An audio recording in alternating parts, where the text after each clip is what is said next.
고맙습니다. 오늘 새벽에는 좀 오래된 언니들이 나오셔서 하셨는데 오늘 젊은 언니들이 나오셔서 참 잘해 주셨습니다. 어제 늦게 마쳤는데도 불구하고 새벽에도 나오시고 또 오늘 이 밤에 나오셔서 감사합니다. 오늘도 은사가 여전히 나타나면 어떨까 하는 걱정이 있습니다. 그래서 여러분이 계속 저를 위해서 중보해 주시면서 이 말씀 함께 나눌 수 있었으면 좋겠습니다. 이야기를 하나 하면서 시작하겠습니다. 많이 울려서 제가 부담이 많이 되는데 좀 도와주세요. 굉장히 많이 울리니까 제가 부담되거든요. 어제 저녁에 참 좋았는데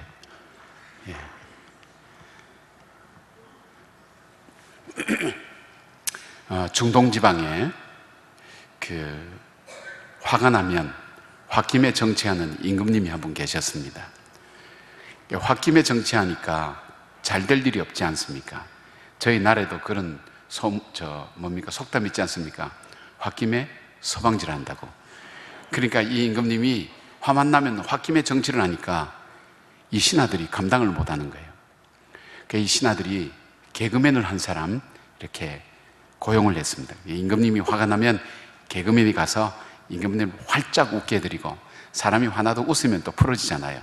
그렇게 하면서 이제 임금님 마음을 안정시켜가면서 이제 정치를 하게 됐습니다. 그런데 정말 어느 날 임금님이 화가 났을 때 이 개그맨도 그냥 실수해 버렸습니다.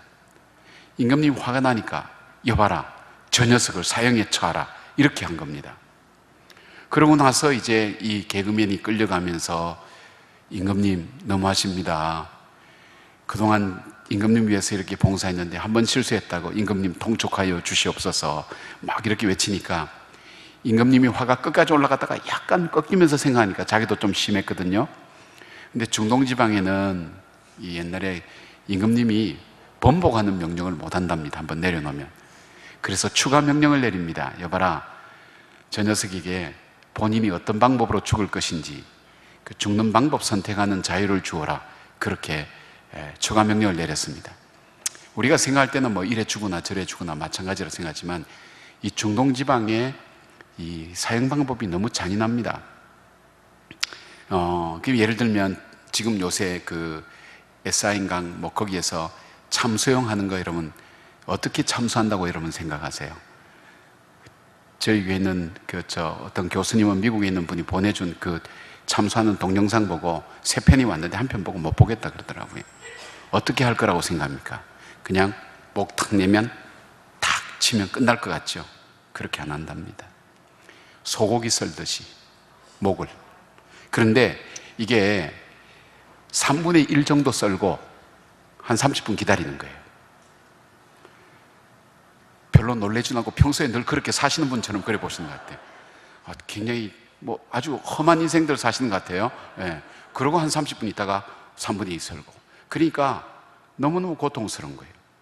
그 다음에 심장에서부터 먼 쪽으로 10분 간격으로 5cm씩 잘라서 죽이는 거예요. 여전히 여러분은 반응이 없습니다. 이런 걸 늘 보고 사시는 것 같은 그런 느낌이 듭니다. 요즘 이게 뭐지? 저분들은 늘 저것이 일상생활 같잖아, 이런 거 개그 콘서트 보면 그런 거 나오잖아요. 그리고 껍질을 벗긴다든지 기름에 튀긴다든지 사지를 찢어서 이렇게 말을 동시에 하여튼 그러니까 사형수들은 죽기 전에 이 사형 방법에 대해서 미리 먼저 죽어버리는 거예요. 그러니까 사형수들의 최대 축복은 뭐냐면 자기가 죽는 방법을 선택하는 거예요. 대체로 이제 한 번에 딱 죽는 방법 선택이죠. 이제 드디어 사형 집행날이 돌아왔습니다. 이 사람이 이제 사형을 집행해야 되니까 이 나라 모든 사형 도구가 다 있는 거예요. 여기는 망나니가 춤도 추고 기름도 튀기고 있고 말도 있고 여기 단두대도 있고 참수하는 것도 있고 이 나라 모든 무시무시한 사형 도구가 쫙 뭘 선택할지 모르니까 드디어 이제 사형 집행 시간이 돌아왔습니다. 임금님이 탁 나와서 앉으니까 드디어 이 개그맨 사형수가 잡혀서 나옵니다. 끌려 나오는데, 그리고 자 이제 사형을 집행해라, 넌 어떻게 죽겠냐 이랬더니 이 개그맨이 임금님께 큰 절을 올리면서 임금님 베풀어 주신 그 은혜가 너무너무 고맙습니다. 그래, 어떻게 죽겠느냐? 임금님, 저는 늙어서 죽는 방법을 택하겠습니다. 안 죽었습니다.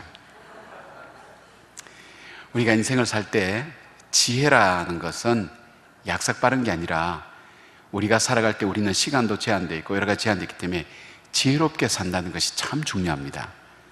무조건 열심히 사는 것이 아니라 지혜롭게 산다는 것. 사람 종류가 4가지가 있다 그래요. 그러니까 지혜로우면서 부지런한 사람, 지혜로우면서 게으른 사람, 미련하면서 부지런한 사람, 미련하면서 게으른 사람. 가장 바람직한 사람은 지혜로우면서 부지런한 사람인데 가장 골치 아픈 사람이 누군지 압니까? 여러분은 미련하면서 게으른 사람 이렇게 얘기하지만 미련하면 차라리 게으른 것이 낫습니다. 미련한데 부지런하면 진짜 골치 아픕니다. 하는 것마다 열심히 하는 것마다 사고를 치니까 게으르면 사고를 덜 치는데 참 그렇죠. 그러니까 우리가 맹목적으로 열심히 살아가고 그냥 내가 최선 다하는 이것이 중요한 것이 아니라 지혜롭게 살아가는 것, 이걸 성경은 하나님의 뜻, 주님의 뜻대로 사는 것, 그것이 우리에게 참 지혜로운 삶이라고 그렇게 말씀합니다. 시편 1편에 보면 복 있는 사람은 그렇게 돼 있죠. 복 있는 사람은, 그래서 악인의 길을 쫓지 않고 죄인의 길을 서지 않고 오만한 자리에 앉지 않고, 그러면서 뭐라고 하냐면 저는 시냇가에 심은 나무가 이렇게 됐습니다. 근데 이 시냇가라는 것이 비가 와서 자연스럽게 만들어진 시냇가가 아닙니다. 어떤 인격적인 사람이 황무지 같은 곳이지만 그곳에 필요하면 땅을 파서 고랑을 만들고 물을 이렇게 흘려보내서 그 주위를 우거지게 만드는, 숲이 막 우거지게 만드는 그런 인간이 만든, 어떤 사람이 의도적으로 만든 그런 시내를 얘기합니다. 그러니까 하나님 말씀대로 사는 인생은 그 인생이 비록 황무지같이 그렇게 산다 할지라도 그 말씀대로 살아갈 때 그 황무지에 고랑을 파고 물이 흘려서 그 삶이 풍성해지는 것처럼 그런 복을 받는 인생이 된다는 것을 성경은 말씀하고 있고, 이 시편 1편은 시편 150편의 서론이기도 하죠. 그런 인생들이 어떤 인생이 하는 것을 우리에게 말씀해 주고 있습니다. 저는 인생이 공평하다고 생각하지 않습니다. 여러분, 인생이 공평하십니까? 그럼 왜 똑같이 남자로 태어나고 똑같이 여자로 태어나야지 여러분이 선택하지 않지 않았습니까? 태어나 보니까 우리 부모는 이왕이면 저 삼성이나 저 현대 저 재벌 총수 내가 3세나 2세로 태어났으면 이렇게까지 고생 안 할 겁니다. 근데 왜 태어나 보니까 우리 부모님은 배운 것도 없고 또 잘못된 유전자도 갖고 있어서 병도 주고 또 잘못된 습관도 가지고 있어서 가족의 상처, 아픔도 주고. 저도 몸매가 이런 거 원치 않습니다. 저도 권상우처럼 딱 이래가 딱 빈처럼 이렇게 딱 그러고 싶습니다. 제 얼굴도 장동건처럼 생기고 싶지 이 모습 이대로 생기고 싶은 마음 전혀 없었습니다. 제가 선택한 거 아닙니다. 뭐 저나 여러분이나 별 차이가 없는 것 같아요. 지금 보니까 다 김태희 닮고 싶잖아요. 근데 안 됐잖아요. 왜 그럴까요? 인생 자체가 공평하지 않습니다. 어떤 사람은 좋은 환경 속에서 출발하는 사람이 있는 반면 어떤 사람은 힘들게 인생을 출발하는 사람이 있습니다. 그런데 그 결과가 좋게 좋은 조건 하에 출발했다고 해서 그 인생이 결과적으로 좋게 끝나느냐? 꼭 그런 것만은 아닙니다. 인생을 어렵게 출발했다고 해서 그 사람이 어려운가? 그렇다고 해서 꼭 그런 것만은 아닙니다. 그래서 이걸 집중적으로 연구를 한 거예요. 자, 인생이 정말 좋게 출발했는데도 잘 안 되는 사람, 좋게 출발했는데 더 잘 되는 사람, 어려운데 더 잘 되는 사람, 어려운데 더 어려운 불행으로 가는 사람이 대체 어떤 사람인가 조사를 했더니, 커닝 워크라는 학자가 조사했더니 이런 성공하는 사람들은 다른 사람들과는 특별히 뭔가 다른 게 있다는 거예요. 뭐가 다른가 봤더니 이 사람은 특별한 기술이 있든지, 기술, 그 다음에 지능이 있든지, 머리가 좋든지, 그 다음에 특별한 지식이 있든지, 아니, 남다른 뭐가 있으니까 잘하는 거예요. 그리고 또 하나는 삶의 태도가 다르다. 삶의 태도. 그런데 이분이 조사한 바에 의하면 그 사람이 행복하냐 불행하냐 하는 것을 결정짓는 것은 그 사람의 삶의 태도가 93%를 차지한다는 거예요. 우리가 흔히 말하는 어쩌 사람 성공했네 말하는 지능이라든지 기술이라든지 지식이라든지 이것은 합쳐봐야 7%밖에 안 되는 거예요. 크게 영향을 안 주는 거예요. 그리고 미국 하버드 법대에서 1939년부터 42년까지 졸업생들을 중심으로 그 사람들을 종단 연구를 했어요. 70년간. 그러니까 60년, 70년, 10년 단위로 보고서를 썼는데 최근에 나오는 그 보고서 보니까 어떤 사람이 행복하냐 매년 조사를 한 거예요. 그 사람이 그 대학교 들어와서부터 지금 늙어가는 이 과정까지 어떤 사람이 행복한지가 몇 가지 조건이 있는데 그 중에 하나가 그 사람에게 일어난 불행한 일, 그 사람의 행복한 일, 이것이 그 사람의 행복과 불행을 결정짓는 것이 아니라 그 문제를 어떻게 받아들이느냐에 따라 달라지더라는 거예요. 같은 문제가 일어나도 그 문제 자체는 바꿀 수가 없어요.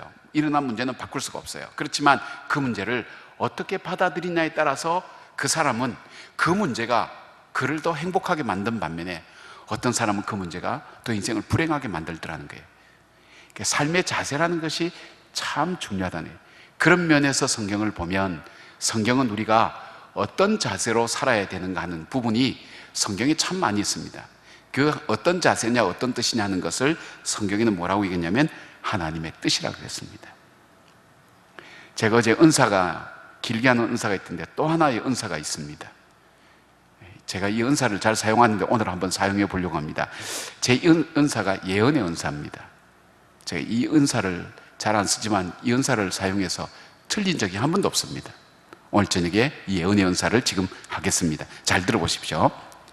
100년 뒤에 이 자리에 계실 분 별로 없습니다. 정확하죠? 네.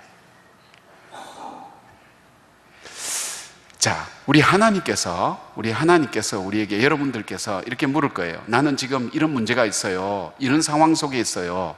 내가 어떻게 하면 좋겠어요? 나는 내 자녀가 어려워요. 나는 내가 질병이 있어요. 나는 이미 나이가 다 들었는데 나이 들어서 어떻게 살아야 돼요? 젊은 사람은 어떻게 살아야 돼요? 우리는 부부관계가 안 좋은데 어떻게 살아야 돼요? 난 부모가 마음에 안 들어요. 다양한 문제를 가지고 저에게 물어보신다면 저는 주님의 뜻을 말씀드립니다. 그 주님의 뜻이 뭐냐면 우리 모두에게 공통적으로 오늘 이 말씀이에요. 쉬지 말고 기도하라. 항상 기뻐하라. 범사에 감사하라. 이것이 너희를 향한 하나님의 뜻이니라. 하나님의 뜻은 뭐냐면 하나님의 뜻은 우리에게 복 주시기를 원하시는 뜻이에요. 하나님께서 우리에게 복 주시기를 원하시는데 사람이 잘 지키기 힘들고 말 잘 안 듣는 것을 하나님은 어떤 형태로 주시는가 하면 계명을 통해서 주시든지 아니면 명령을 통해서 우리에게 주세요.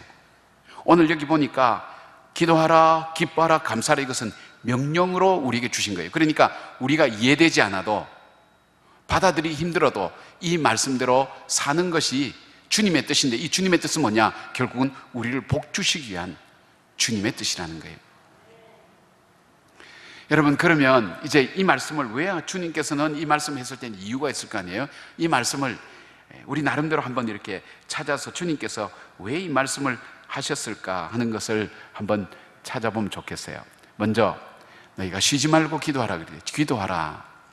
주님께서 뭐 기도해야 되는 줄 알죠. 그러나 주님께서는 어떤 문제든지 먼저 기도하라는 거예요. 오늘 저녁 이 예배 마치고 가서 부부싸움 하실 분 계실 거예요. 이놈의 영감 두루기만 dur아봐라. 오늘 예배만 맞춰봐라. 이렇게 하는 분 계세요. 싸우는 거 좋아요. 싸울 수밖에 없어요. 인생은 살다 보면 싸워야죠. 근데 주님의 뜻은 싸우기 전에 기도해라. 기도하고 싸우라는 거예요. 왜? 기도하고 싸울 때 주님이 능력 주셔서 이기잖아요. 싸움은 일단 이겨야 되거든요. 주님께 능력 받아서 싸우면 이기게 되어 있습니다. 말빨도 팍팍 세고요. 말씀에 권위가 있어서 여보 이러면 쫙 이렇게 그런 능력을 받아야 되잖아요. 그러니까 주님의 뜻은 뭐냐면 싸울 때 해라. 오늘 자녀 얘를 좀 뭐라 해야 되겠다, 나무라 해야 되겠다 그럴 때도 주님의 뜻은 기도해라. 기도해라.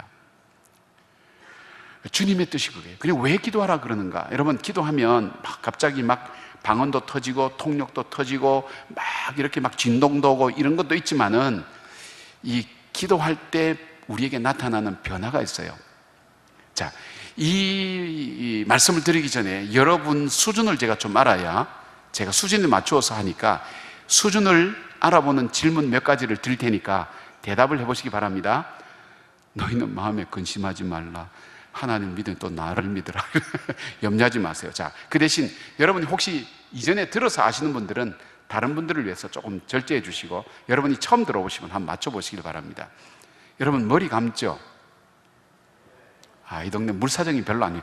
이쪽은 좀 괜찮은데 이쪽에 사신 분들은 물 사정이 안 좋으면 머리 감죠? 머리 감을 때 어디부터 감으세요? 여러분 머리 종류를 알려드릴게요. 이걸 소갈머리라 그럽니다. 이걸 주변머리, 여기저기 막 빠지는 거는 보리장머리 그러죠. 예? 어디에다 어디부터 먼저 감습니까? 여러분 한번 해보십시오. 이렇게 소갈머리, 예, 예, 여기 요건 짱배기 뭐 누가 그러더라고요. 예, 그렇죠. 근데 눈부터 감죠. 예, 제가 알겠습니다. 그렇지만 한 문제 틀렸다고 그거 가지고 사람 실력을 딱 규정 짓는 거는 불공평하잖아요. 비슷한 문제 한 문제 더 드리겠습니다. 잘 맞춰보십시오.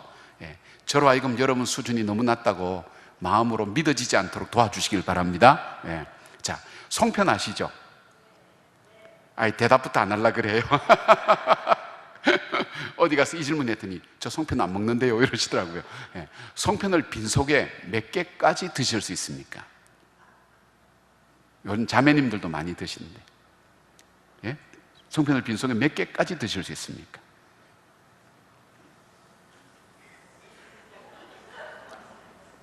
아는 분이 한두 분 정도 계세요.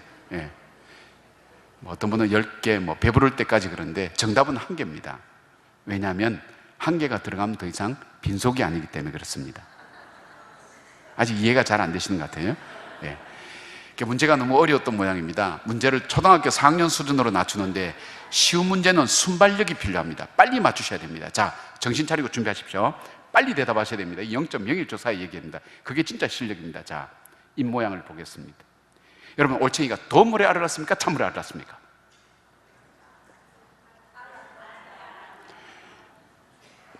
때는 늦었어요. 올챙이가 무슨 알을 낳습니까? 개구리가 알을 낳지. 여러분 순간적으로 찬물인가? 덤물인가? 생각하셨죠? 양심적으로 대답해 보세요. 여러분 눈빛 보면 알아요. 자, 알겠습니다. 여러분 수준. 그러니까 대충 제가 거기에 맞춰서 해드리겠습니다. 예. 제가 왜 이 질문을 드리는가 하면 우리는 어떤 문제가 딱 터지면 그 문제를 보는 나의 관점이 이미 형성되어 있어요. 사건이 딱 터지면 그 사건을 보는 눈이 내 속에 형성되는데 이것이 어떻게 형성되는가 하면 어릴 때부터 형성되는 거예요. 어릴 때부터 내가 칭찬받은 것, 성공한 것, 내가 공부한 것, 남에게 인정받은 것, 이 모든 것들이 쭈글쭈글하지만 이렇게 경험이 하나하나 쌓이면서 형성돼서 세상을 보는 틀이 내 속에 이미 형성된 거예요. 여러분의 형성된 틀로 이 문제를 풀려고 하니까 이 문제는 안 풀어지는 거예요. 그런데 이 형성된 이 틀이 사람마다 각각 다르지만 가장 기본을 형성하는 요소가 뭐냐면 자기중심적이에요. 내 중심적으로 모든 것을 보게 돼 있단 말이에요. 그러니까 우리가 서로 관점이 달라서 싸우는 이유는 뭐냐면 자기 관점이 맞다는 거예요. 근데 가만 듣고 보면 둘 다 맞는 것 같아. 근데 서로가 맞지 않으니까 서로가 맞다고 막 싸우다 보니까 그래 되죠. 그러니까 자기중심적이고 이기적이니까 그런 관점으로 세상을 바라보고 문제를 바라보면 그 문제를 풀어갈 수가 없어요. 여러분, 인격적인 사람을 어떤 사람이라 그럽니까? 내 중심적으로 이렇게 바라보는 거기에 다른 사람의 입장과 관점을 받아들여주고 그것을 생각해 줄 줄 아는 사람, 내 생각 속에 다른 사람 입장을 생각해 줄 줄 아는 사람을 인격적인 사람으로 얘기합니다. 자, 그러면 그리스도인이라 그러면 어떤 사람이 그리스도인입니까? 여러분 그리스도인이시죠? 그리스도인이라면 어떤 분이 그리스도인이냐? 그리스도의 영이 없으면 그리스도인이 아니라 그랬습니다. 그러면 우리가 그리스도인이라면 우리 속에 내가 살아왔던 경험과 내가 세상을 바라봤던 그 관점이 중요한 것이 아니라 내 속에 주님께서 그 사건을 보시고 주님께서 그렇게 생각하시고 주님께서 그렇게 행하시고 싶은 그 마음이 우리 속에 들어와야 되는데 이게 안 된다는 거예요. 우리가 살아왔던 방식대로 내가 보는 관점대로 세상을 바라보고 그 문제를 풀려고 하는 거예요. 자, 보십시오. 주님의 영이 내 속에 들어와서 주님께서 보시는 관점으로 보고 주님께서 원하시는 방법으로 그 문제를 풀어갈 때는 거기에 무슨 열매가 열리는가 하면 성경은 이것을 성령의 열매가 열린다 그랬어요. 사랑, 희락, 화평, 자비, 온유, 겸손, 절제, 이 성령의 열매, 인격의 열매, 화평의 열매가 열려지는 거예요. 그런데 내가 생각하고 내가 옳다고 생각되는 그 관점으로 문제를 풀면 잘 푸는 것 같지만 그 열매를 성경은 무슨 열매가 열리는가 하면 바로 육체의 열매가 열린다 그랬어요. 수군수군, 두려움, 무서움, 음란, 무자비, 그 다음에 갈등, 질투, 수군, 서로 무정함, 이런 어떤 세상의 모든 잘못된 삶, 아픔과 고통을 주는 그 열매가 어디서부터 나오는가? 그 열매가 내가 보기에 옳은 대로, 내가 그렇게 살아온 대로 그렇게 살아가는 사람은 그 일을 지날 때 어떤 열매가 있냐면 육체의 열매, 주의 선하심과 인자심이 따라다니는 것이 아니라 육체의 열매가 주렁주렁 열리는 거예요. 그 인생이 잘 될 리가 없어요. 여러분 그렇잖아요. 내가 분명히 맞다고 얘기했는데, 전 저 딸이 그런 얘기해요. 저보고 그래요. 아빠 말을 들으면 맞는데, 다 맞는 것 같은데 기분이 나쁘대. 요즘 청소년들 전 바른 말만 하잖아요. 아빠 말을 들으면 다 맞는데 기분 나쁘대. 아주 정확한 표현이에요. 요즘 애들 표현을 얼마나 잘하는지 몰라요. 맞대요. 맞는데 기분이 별로 안 좋아서 듣고 싶은 마음이 없대요. 그래서 제가 생각해 보는 거예요. 제 관점으로, 제 방법으로 하니까 이 아이 속에 기쁨이나 즐거움이 들어가는 게 아니라 이 육체의 열매가 맺는 거예요. 기도하고 할 때는 이 아이도 기쁘게 받아들여요. 우리가 가정예배 드리면서 이렇게 말씀을 통해서 아이한테 쭉 하고 저도 말씀 따라 할 때는 이 아이가 잘 받아들인데, 제가 경험하고 제가 세상을 바라보는 그 관점으로 했더니 아이가 상처를 받고 어려움을 겪더라고요. 그러니까 우리 속에 내가 옳다고 생각하고 내가 경험하고 내가 배우고 내가 경험하고 그렇게 관점으로 이렇게 문제를 풀 게 아니라 주님께서 이 문제를 어떻게 보시는가, 그 마음이 내 속에 들어와야 내 삶 속에 성령의 열매를 맺는 인생이 될 때 그 인생이 복되고, 자기만 복된 게 아니라 진짜 시냇가에 심은 나무처럼 그 축복의 이 삶을 만들어 갈 수 있다는 거예요. 아멘이시죠? 예. 그러면 그리스도의 영이 들어오려면 어떻게 하는가? 주님께서 기도하라는 거예요. 여러분, 기도하면 여러 가지 변화도 많지만 기도하면 큰 변화 중에 하나가 내 생각이 조금씩 바뀌어요. 하나님께서, 성령께서 기도하면 내 생각을 바꿔요. 내가 내 인생이 내 생각의 주인으로 있는 한은 주님이 인격적인 하나님은 바꾸잖아요. 그러나 내 생각을 주님께 기도는 드리는 거거든요. 주님, 이거 어떻게 하죠? 어떻게 하면 좋겠습니까? 이렇게 하면 주님께서 내 마음을 자꾸 바꾸어서 내가 전혀 생각하지 못한 관점으로 그 문제를 보게 하고 그 문제를 풀게 하는데, 이게 지나고 보면 참 기쁜 열매가 열린다는 거예요. 내가 분명히 내 고집대로, 내가 옳다고 내가 확신대로 하는데 그것이 지나고 나면 교회에 분란이 되고 가정에 분란이 되고 내 마음에 평안도 없고 그런 일들이 일어나는 거예요. 그러니까 주님께서는 네 관점으로, 네 경험대로, 네가 보는 이 프레임, 삶을 보는 이 틀, 세상을 보는 그 틀로 보지 말고 내가 보는 관점으로, 내가 갖고 있는 그 마음으로 네가 그 문제를 이렇게 푼다면 거기에 정말 주님이 기뻐하시는 성령의 열매가 맺히는 인생이 된다는 거예요. 여러분, 우리가 살아갈 때 이게 굉장히 중요합니다. 이제 그냥 말씀드리면 잘 이렇게 이해가 안 되고, 제가 이제 제가 경험한 걸 말씀드리겠습니다. 여러분, 가끔 여기 이제 강사로 오시는 분들이 이런 분들 계시잖아요. 본인이 미국에서 공부할 때, 미국에서 목회할 때 이런 분 그렇게 말씀하시는 분 많잖아요. 자랑처럼. 그러면 듣는 우리는 어떻습니까? 좀 역겹죠, 그죠? 왜냐하면 요즘 미국 안 갔다 온 사람 어디 있고, 미국 공부 안 해본 사람 어디 있습니까? 그죠? 예, 그런 얘기 들으면 좀 역겹습니다. 제가 미국에서 목회할 때요, 저희 교회에 나이가 70대신 그 집사님 한 분 계셨어요. 이분은 주님을 너무너무 좋아하시는 거예요. 낮에도 주님, 밤에도 주님. 무슨 뜻인지 아시죠? 술을 달고 사세요.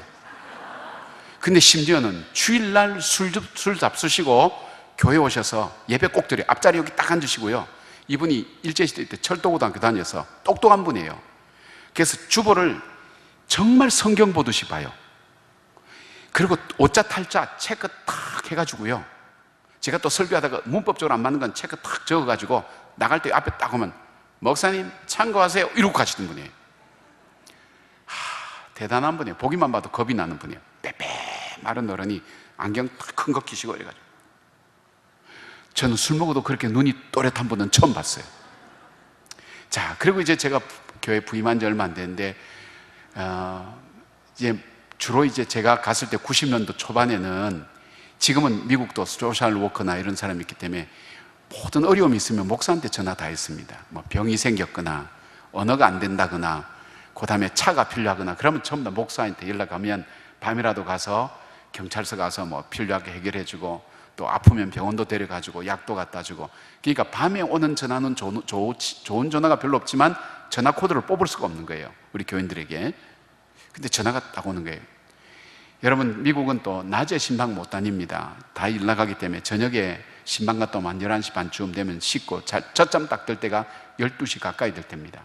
첫잠 딱 들 때 전화 옵니다. 정말 당황해서 전화 받죠. 근데 어느 날 딱 전화 받는데, 목사님이세요? 예.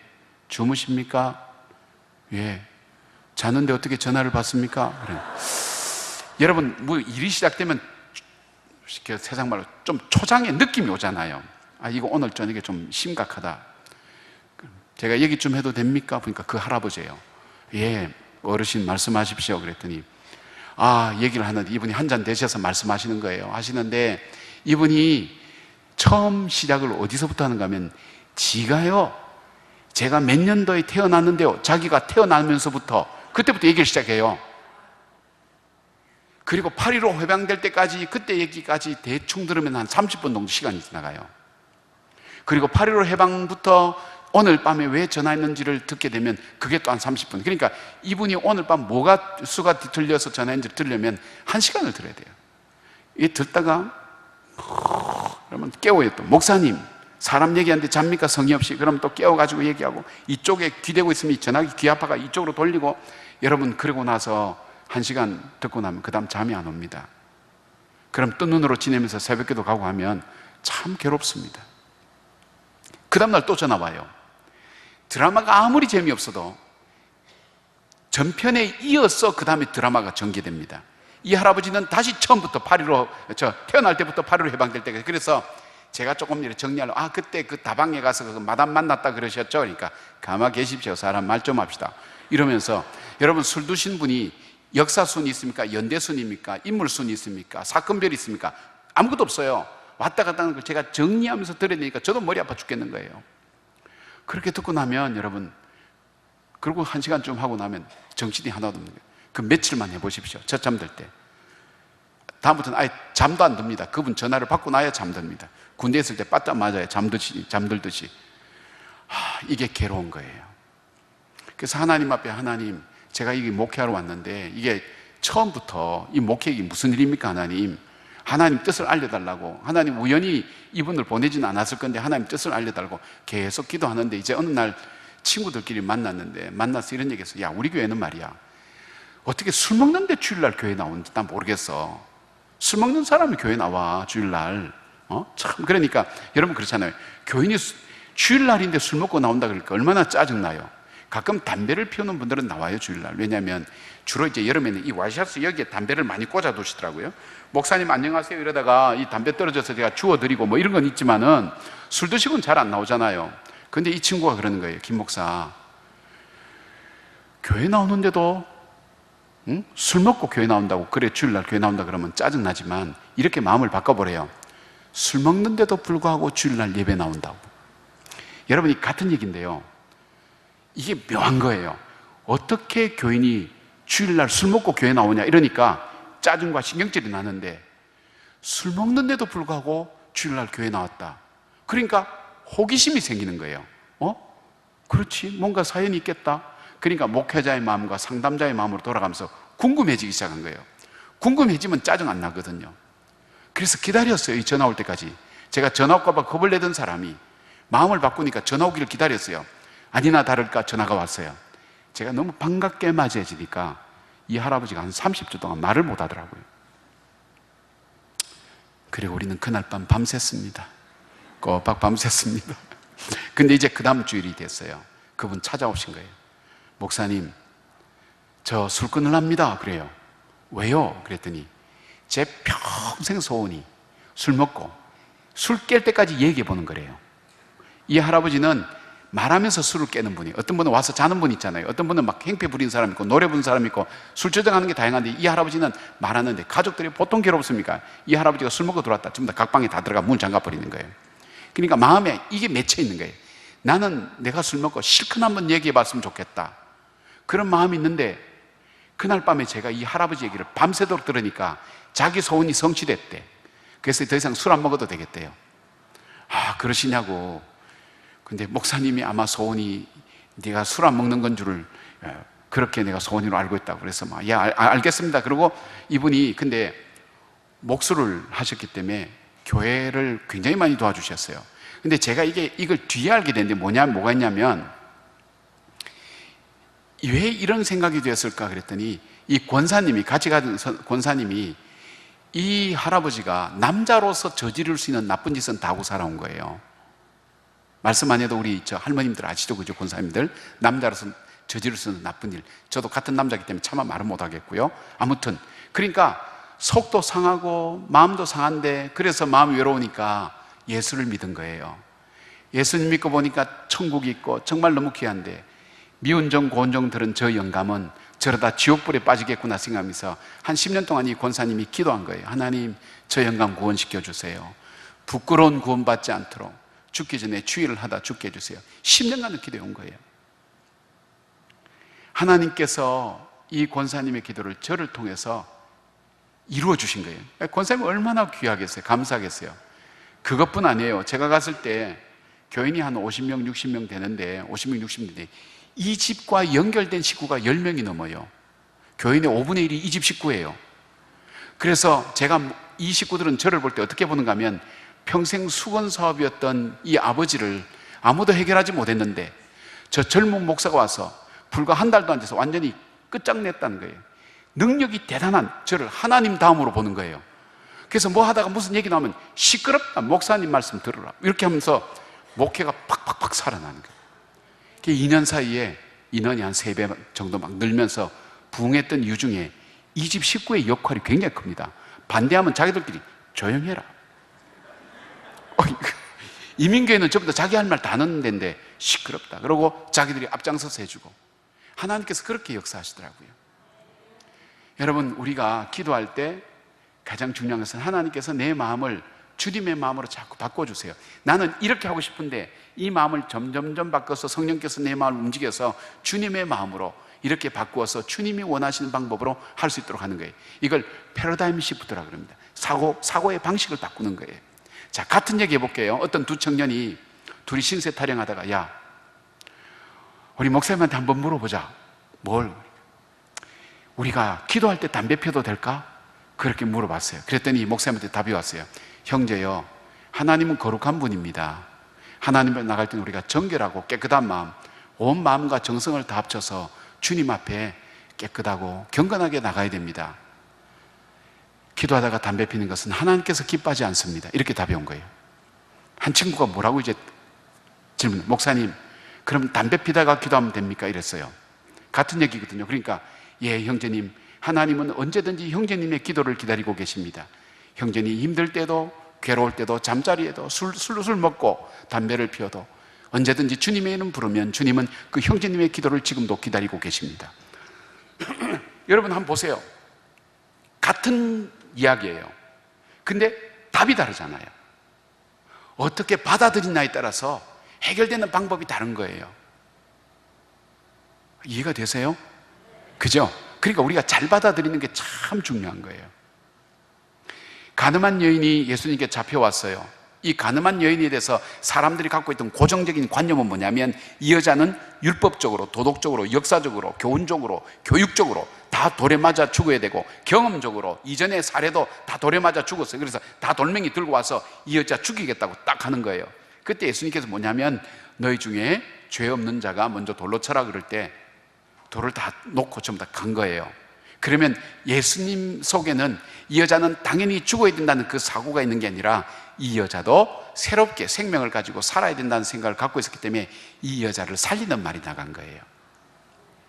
여러분, 우리가 생각이 바뀌면 우리 입술에서 나가는 말이 사람을 살리고 주의 뜻 이루는 말이 우리 입술을 통해 나가게 되고, 그 말씀은 생명을 살리고 소망을 주고 기쁨을 주고 확신을 줍니다. 아멘. 네. 그래, 네 이야기 듣고 보니까 내가 네 곁에도 죽겠다. 기도해도 응답도 안 되지, 그지? 참 어떻게 살아왔니? 난 내 곁에서만 아마 죽었을 거야. 상담했더니 결국 이런 얘기하고 있어. 그런데 하나님의 뜻을 마음에 품 사람은, 아니야, 기다려봐. 하나님께서 뭔가 계획이 있을 거야. 기다려봐. 여러분, 이렇게 내가 환경을 보나 내 자신을 보나 다 가망이 없어. 현실적으로 보면 내 경험상 가망이 없는데 내가 자꾸 기도하고 하나님 뜻이 뭔가 구하면 가망 없는데 주님은 해답이 있거든요. 그 주님의 생각이 내 마음속에 들어오게 되고 주님의 뜻이 내 마음속에 들어오면서 내 행동이 달라지고 선택이 달라지게 돼 있는 거예요. 그러면서 어떻게 해요? 그 문제를 풀어가시고, 그게 이적과 기적이잖아요. 여호수아의 삶이 그거였잖아요. 여호수아가 뭡니까? 요즘 그런다고 그래요. 앞을 보니까 앞을 쌍요, 뒤를 보니까 뒤질 쌍요, 밑을 보니까 밑을 쌍요, 우를 보니까 울쌍이라. 이게 현대판 사면초가예요. 여러분, 여호수아가 모세 딱 죽고 나서 생각할 때 보세요. 모세는 로얄 패밀리예요. 왕궁에서 훈련받은 사람이에요. 능력이 있었던 사람이에요. 자기는 시종에 불과해요. 저 사람과 자기는 비교될 수가 없는 거예요. 저 능력 있는 모세가 좌절하고 절망하는 거 옆에서 봤잖아요. 그리고 자기와 함께 이 역사를 이끌어갈 저 백성들, 그 백성들이 40년간 보여준 모습을 성경은 딱 두 가지 단어로 설명하고 있어요. 불평과 원망이었다고. 여러분, 불평과 원망하는 사람하고 일하는 거 진짜 힘듭니다. 저 사람들을 보니까 일을 못 하겠는 거예요. 그리고 남은 일이 뭡니까? 뭐 걸어만 가면 되는 거 아니에요. 40년 전에 실패했던 요단강 건너가야 되는 거예요. 건너가면 아말렉이 기다리고 있어요. 건너가면 저 가나안 땅에는 철기 문명을 가진, 아주 앞서가는 문명을 가진, 이 최신 무기를 가진 저 가나안 족속 기다리고 있는데, 이거는 자기 힘으로는 불가능한 거예요. 그러니까 좌절과 절망과 더 이상 자기 장막 안에서 벌벌벌 떨면서 있었잖아요. 그때 주님께서 임재하셨죠. 여호수아야, 너 모세가 굉장히 위대했지. 예, 그것은 말이야, 내가 그 모세와 함께 했기 때문이야. 모세와 함께 했던 내가 너와 함께 할 거야. 내가 너에게 명령한 것이 아니냐. 너는 좌로나 우로나 치우치지 말고 하나님 말씀을 지켜서 행할 때 내가 너와 함께 분명히 승리하게 할 거야. 그 말씀을 받아들였어요. 이 세상엔 희망이 아무것도 없어요. 이 말씀을 받아들이고 여호수아가 박차고 일어나서 요단강을 건넌 거예요. 뭐 때문에? 환경을 보고 판단하지 않고 내 자신 속에 있는 경험을 보고 판단하지 않고 하나님 말씀이 내 속에 들어오니까, 그 말씀을 통해서 주의 뜻이 뭔지를 살피기 시작하니까 행동이 달라지고 마음가짐이 달라지고 삶의 모습이 달라지는 거예요. 그러면 내 입술 속에 긍정적인 말이 나가는 거예요. 생명을 살리는 말이 나가는 거예요. 소망의 말이 나가는 거예요. 죽자 이런 얘기 안 나가는 거예요. 절망 가운데서도 하나님 뜻이 있다. 그거는 여러분 제가 경험한 거예요. 제가 경험한 거예요. 심리학도 공부했지만은 제가 진짜 경험하면서 제 속에 그 말씀이 없을 때는 죽는 게 낫겠다. 기도할 때 하나님의 음성을 들려줍니다. 주의 말씀을 듣습니다. 주의 음성을 듣습니다. 그때 내 입술에서, 내 마음에서 나를 살리는 말이 나오고 생명을 살리는 말, 소망을 주는 말들이 내 입술 속에 나가는 거예요. 자식들한테 죽으라고 하는 얘기만 자꾸 하니까 자식들이 죽죠. 내 속에는 선한 것이 하나도 없어요. 하나님께서 내 안에 역사하셔서 하나님의 생명 있는 말씀, 그 말씀과 하나님의 능력의 말씀을 내 속에 줄 때 나를 통해서 선포되고 증거되는 그 하나님 말씀 속에 사람에게 희망을 줍니다. 에스겔 골짜기에 그 마른 뼈도 일으키는 하나님의 능력의 말씀,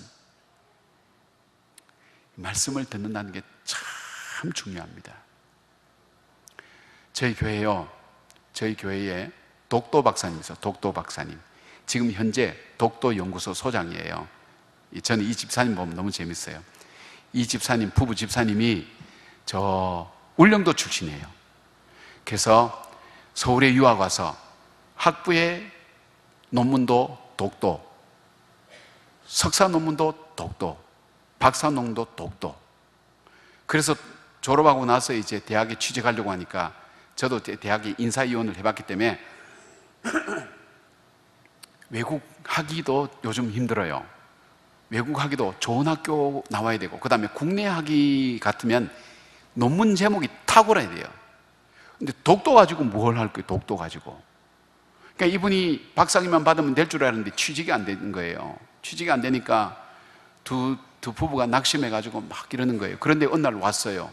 목사님, 저 경주 위덕대학에서 저를 오라 그러는데 아마 하나님께서 불교계를 바꾸려고 하는 계획이 있으시면, 위덕대학이고 불교대학이거든요. 집사님, 다른 말씀하지 말고 집사님 그거 갔다 오면, 한 학기 지나고 오면 나한테 와서 주지 목사님 이럴 거라고, 나무 아멘 이러고 이럴 거라고. 그러니까 딴 생각하지 말고 하나님 약속 믿자. 하나님 약속 믿고 열심히 기도하자. 하나님 정한 때가 이르면 하나님께서 역사하신다. 저도 그 얘기 해놓고 겁나는 거예요. 제가 봐도 독도 가지고는 쓸데가 없어요. 전공을 찾지 못할 것 같아. 제가 봐도 제 경험상 안 될 것 같아. 이분들이요, 제가 한 말을 믿고 진짜 그렇게 열심히 사네요. 내 말을 듣지 말고 주의 말씀을 들어야지인데, 내가 그런 말 했다고 막 내 말을 믿고 하니까 제가 그 책임을 져야 되잖아요. 겁이 나니까 이제 중보기도가 되는 거예요. 근데 어느 날 이제 막 지칠 무렵에 어느 날 전화가 온 거예요. 목사님, 저 어디로 가는 길인데요, 갔다 와서 말씀드리겠습니다. 어디 가는데요? 비밀입니다. 비밀 같으면 갔다 와서 얘기하든지. 그럼 비밀입니다. 그런 거예요. 그게 뭔가 싶어서 했더니 이분이 갔다 와서 한 얘기가 뭐냐면, 노무현 대통령 때 일본이 독도 문제를 그때 일으켰잖아요. 일으켰을 때 그때 지금까지는 막 감정 싸움인데 노무현 대통령이 무슨 생각이냐면, 우리가 이거 언제까지나 이렇게 할 게 아니라 독도를 진짜 국제법으로 한번 연구를 해보자. 그래서 우리가 다방면으로 대응을 해보자. 그렇게 하면서 독도 문제를 연구한 전문가를 찾아라. 그래서 인터넷 딱 치니까 이 사람 나온 학부 독도, 석사 독도, 박사 독도. 그래, 그날 청와대로 바로 들어가는 길이에요. 청와대로. 좋아가지고 싱글벙글 하는 거예요. 이게 취직이 된 거예요. 자기 전공 찾는 거예요. 그러니까 이분이 감사도 하지 않고 뭐 인사도 없어요. 그래서 집사님 오라고. 집사님, 일본이 왜 자꾸 독도 문제 때문에 말썽 일으키는지 아냐? 그러니까 모르겠는데요. 당신 직업 주려고 그래. 잡을 주려고 그런 거야. 지금 임시직이거든요. 계약직. 일본이 딱 독도 문제 해놓고 잘못했다, 이거는 한국 땅 이문이다 이러면요, 이 사람은 직업 떨어지는 거예요. 계속 문제를 일으키니까 아니다, 이거는 상설기구로 만들어서 본격적으로 연구를 해야 돼. 그래서 선임연구원 딱 되면서 공직기관에 준공무원이 된 거예요. 그리고 금년부터 독도연구소 소장이 된 거예요. 홍 박사님.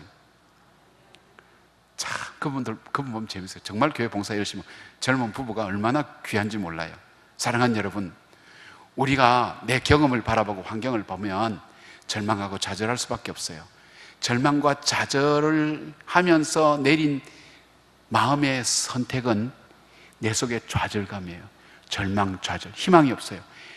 그렇게 해서 선택한 그 삶의 행동은요, 사람을 낙심시키고 절망시키고, 나는 이제 다 살았어, 나는 이제 끝났어, 나는 끝장이야, 나는 모든 게 끝났어, 난 나이도 많고 나는 병도 들었고 이제 내가 더 이상 할 수는 없어. 그렇죠, 여러분. 그러나 내가 자꾸 하나님 기도할 때 하나님께서 내 마음속에 하나님의 마음을 부어주세요. 하나님의 지혜를 주세요. 내 생각을 바꿔주세요. 그러면서 어떻게 해요? 내 생각을 바꿔서 주님의 생각을 내 속에 주시면, 주님의 생각은, 내가 나의 생각을 안 했는데 내가 너에게 주는 생각은 평안이라, 하나님 축복이라 그랬어요. 우리가 근심케 하는 것이 하나님 뜻이 아니라 그랬어요. 우리에게 주신 소망과 희망의 마음을 가지고, 우리가 힘들어도, 우리가 가난해도, 물고기 2마리와 보리떡 5개처럼 불쌍하게 남들이 보일지라도 우리는 당당하게 주의 역사 이루면서 가는 거예요. 아멘. 어제 말씀드린 문중경 전사님 보세요, 여러분. 무슨 희망이 있어요? 희망 없잖아요. 한번 보세요. 소방 맞은 여자가 쫓겨난 도망쳐 나온 그 중도로 다시 가서 누가 믿어주고 누가 보증해 줄 거, 이 사람, 이 여자 괜찮다고 누가 해줄 거? 아무도 없었어요. 환경과 자기 속에는 희망이 없었어요. 이미 희망 없어서 거기 빠져나오는데 그 속에 들어가서 하나님 말씀을 가지고 희망을 불어넣으니까 꾀재지 않은 꼬마들 속에 희망과 생명이 싹 트면서 그들 속에 하나님 나라를 바라보고 소망 가운데 그들의 미래를 개척하며, 그들이 개척한 그 미래를 통해서 한국교회가 살고 젊은이들이 살아나는 그 역사가 바로 거기서 나타났잖아요. 사랑하는 여러분, 내 환경이 이렇다고, 내 경험이 이렇다고 그것대로 판단하면 가데스 바네아의 10명의 정탐꾼과 마찬가지입니다. 우리에겐 믿음이 있습니다. 하나님의 약속이 있습니다. 그래서 무엇이든지, 절망적인 일이든지 낙심되는 일이든지 고통스러운 일이든지 막 화가 나는 일이든지 어떻게 하라고요? 주님은 먼저 기도하라는 거예요. 기도해야 되겠죠? 예.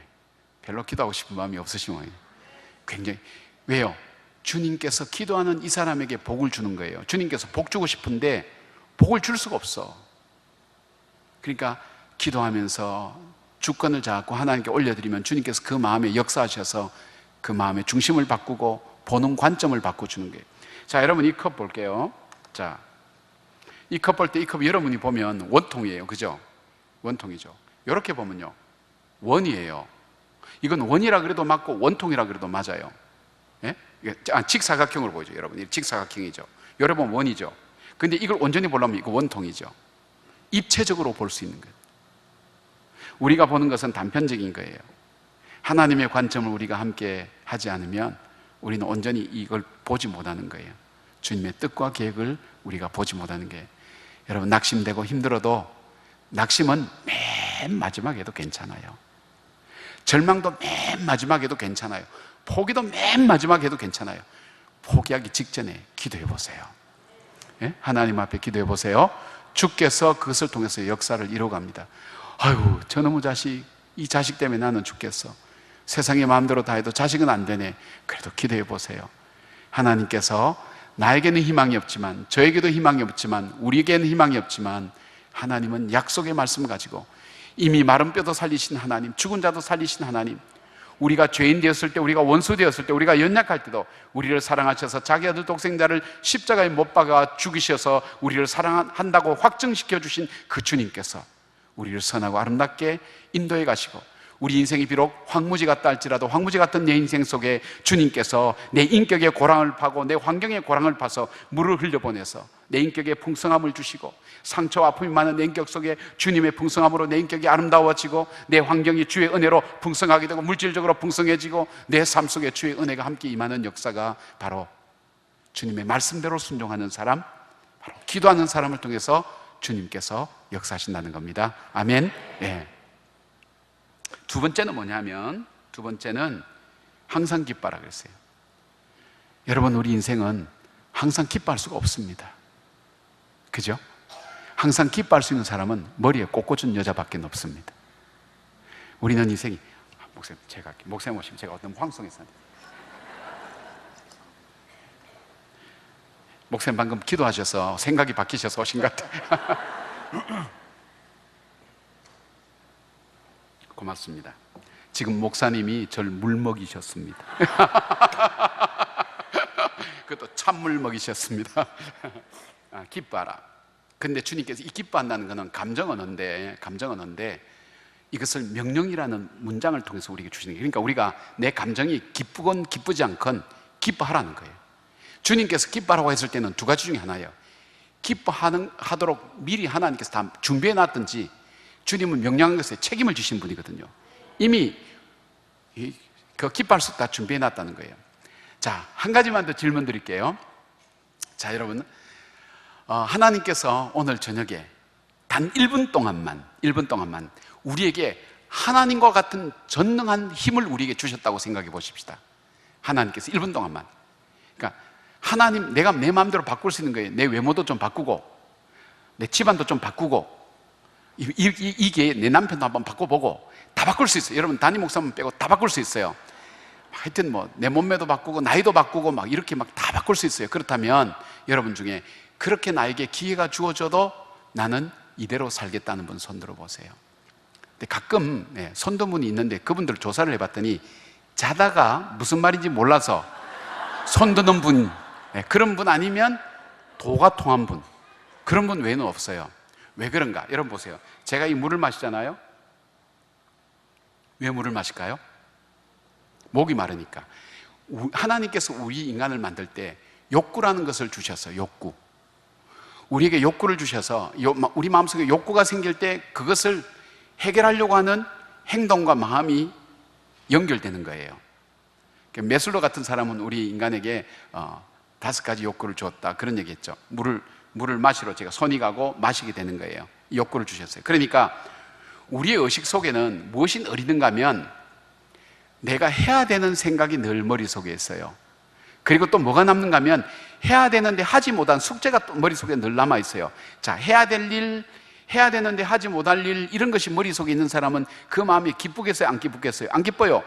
부담만 계속 있어서 이거 해야 되는데, 저거 해야 되는데, 이거 해야 되는데, 그러니까 우리 속에 기뻐할 틈이 없는 거예요. 해야 되는데 안 되는 일 보면 속상해요.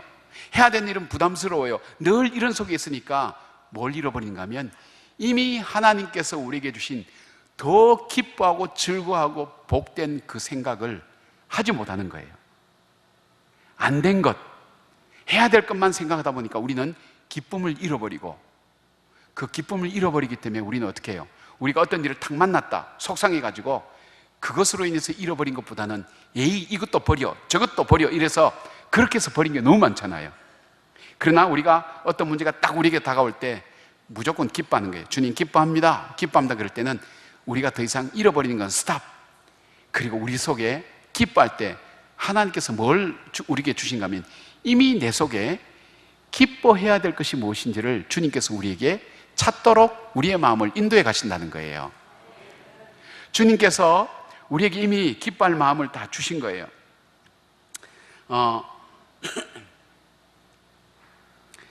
제가 얘기를 하나 이렇게 해드려야 또 좋을 것 같아요. 여러분 다이애나 왕세자비 아시죠? 그분은 여러분 몰라도 여러분은 그분 아시잖아요. 예, 얼마 전에 돌아가셨지만 이분은 참 불행한 인생을 살았던 분이에요. 많은 걸 다 갖고 있어요. 이분은 인간이 갖고 있는 건 많은 것 다 갖고 계신 분이에요. 먼저 돈이 많았어요.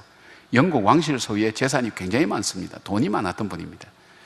우리는 다 없어도 돈만 있어도 살 것 같은데 이분은 돈도 많았어요. 그 다음에 이분은 키도 컸죠. 키 큰 게 얼만큼 복인지는 키 작은 사람한테 물어보시면 돼요. 예, 키 키우려고 막 잡아 당기고 호르몬 주사 맞고 그런데 키도 크죠. 자동으로 뭐 날 때부터 크니까 얼마나 좋아요. 그 다음에 얼굴도 예쁘잖아요. 우리 여기 있는 우리 형제님들, 이 다이애나 왕세자비 예쁜 얼굴이에요, 못생긴 얼굴이에요? 우리 남자들은 아무도 대답을 못하는 것 같아요. 너무 주눅 들어 있는 것 같아요. 용기를 가지고 한번 솔직하게 정직하게, 잘생긴 인물이에요, 못생긴 인물이에요? 예, 알겠습니다. 여러분 뭐 집에서 얼마나 눌려 살면 잘생겼다 못생겼다 대답도 못할 정도면 제가 알겠습니다. 물어본 제가 잘못이죠. 예. 그 정도면 잘생긴 얼굴입니다. 눈도 크고요. 저같이 눈 작은 사람한테는 눈 큰 사람 보면 열등감 생겨요. 눈도 크고 시원시원하고. 그 다음에 뭡니까? 피부도 하얗잖아요. 흰 피부. 물론 백인이니까 그렇지만은 여러분 우리 자매님들 피부 희게 만들려고 어떻게 합니까? 화이트닝 크림 바르죠. 나이가 들면 이게 또 빠다칠하듯이 쫙 많이 발라야 좀 힐까 말까. 이제 젊은 사람은 한 겹만 해도 되는데 한 40 내지 50 넘어가면 이게 두껍게 발라야 돼요. 이래야. 이거 안 되니까 박피 수술한다고 껍질 벗기더라고요. 벗겨가지고 흰 얼굴 좀 해보려고. 이것도 아니까 양잿물에 머리 얼굴 세면하고 그러더라고요. 얼굴 희고 싶은데 이 여자는 얼굴도 희잖아요.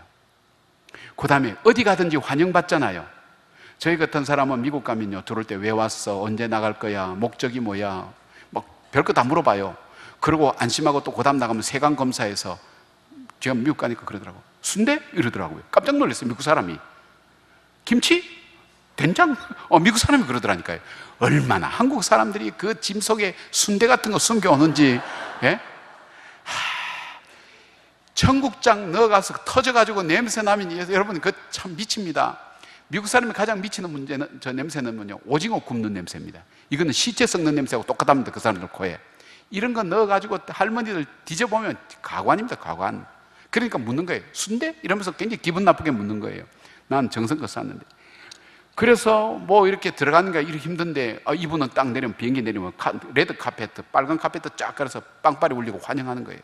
내가 어딜 가든지 누구한테 환영받는다는 것 얼마나 기쁜 일인지 몰라요. 제가 교회가 이렇게 교인들 많아도 제가 가능하면 수술하는 날 새벽은 가능하면 갑니다.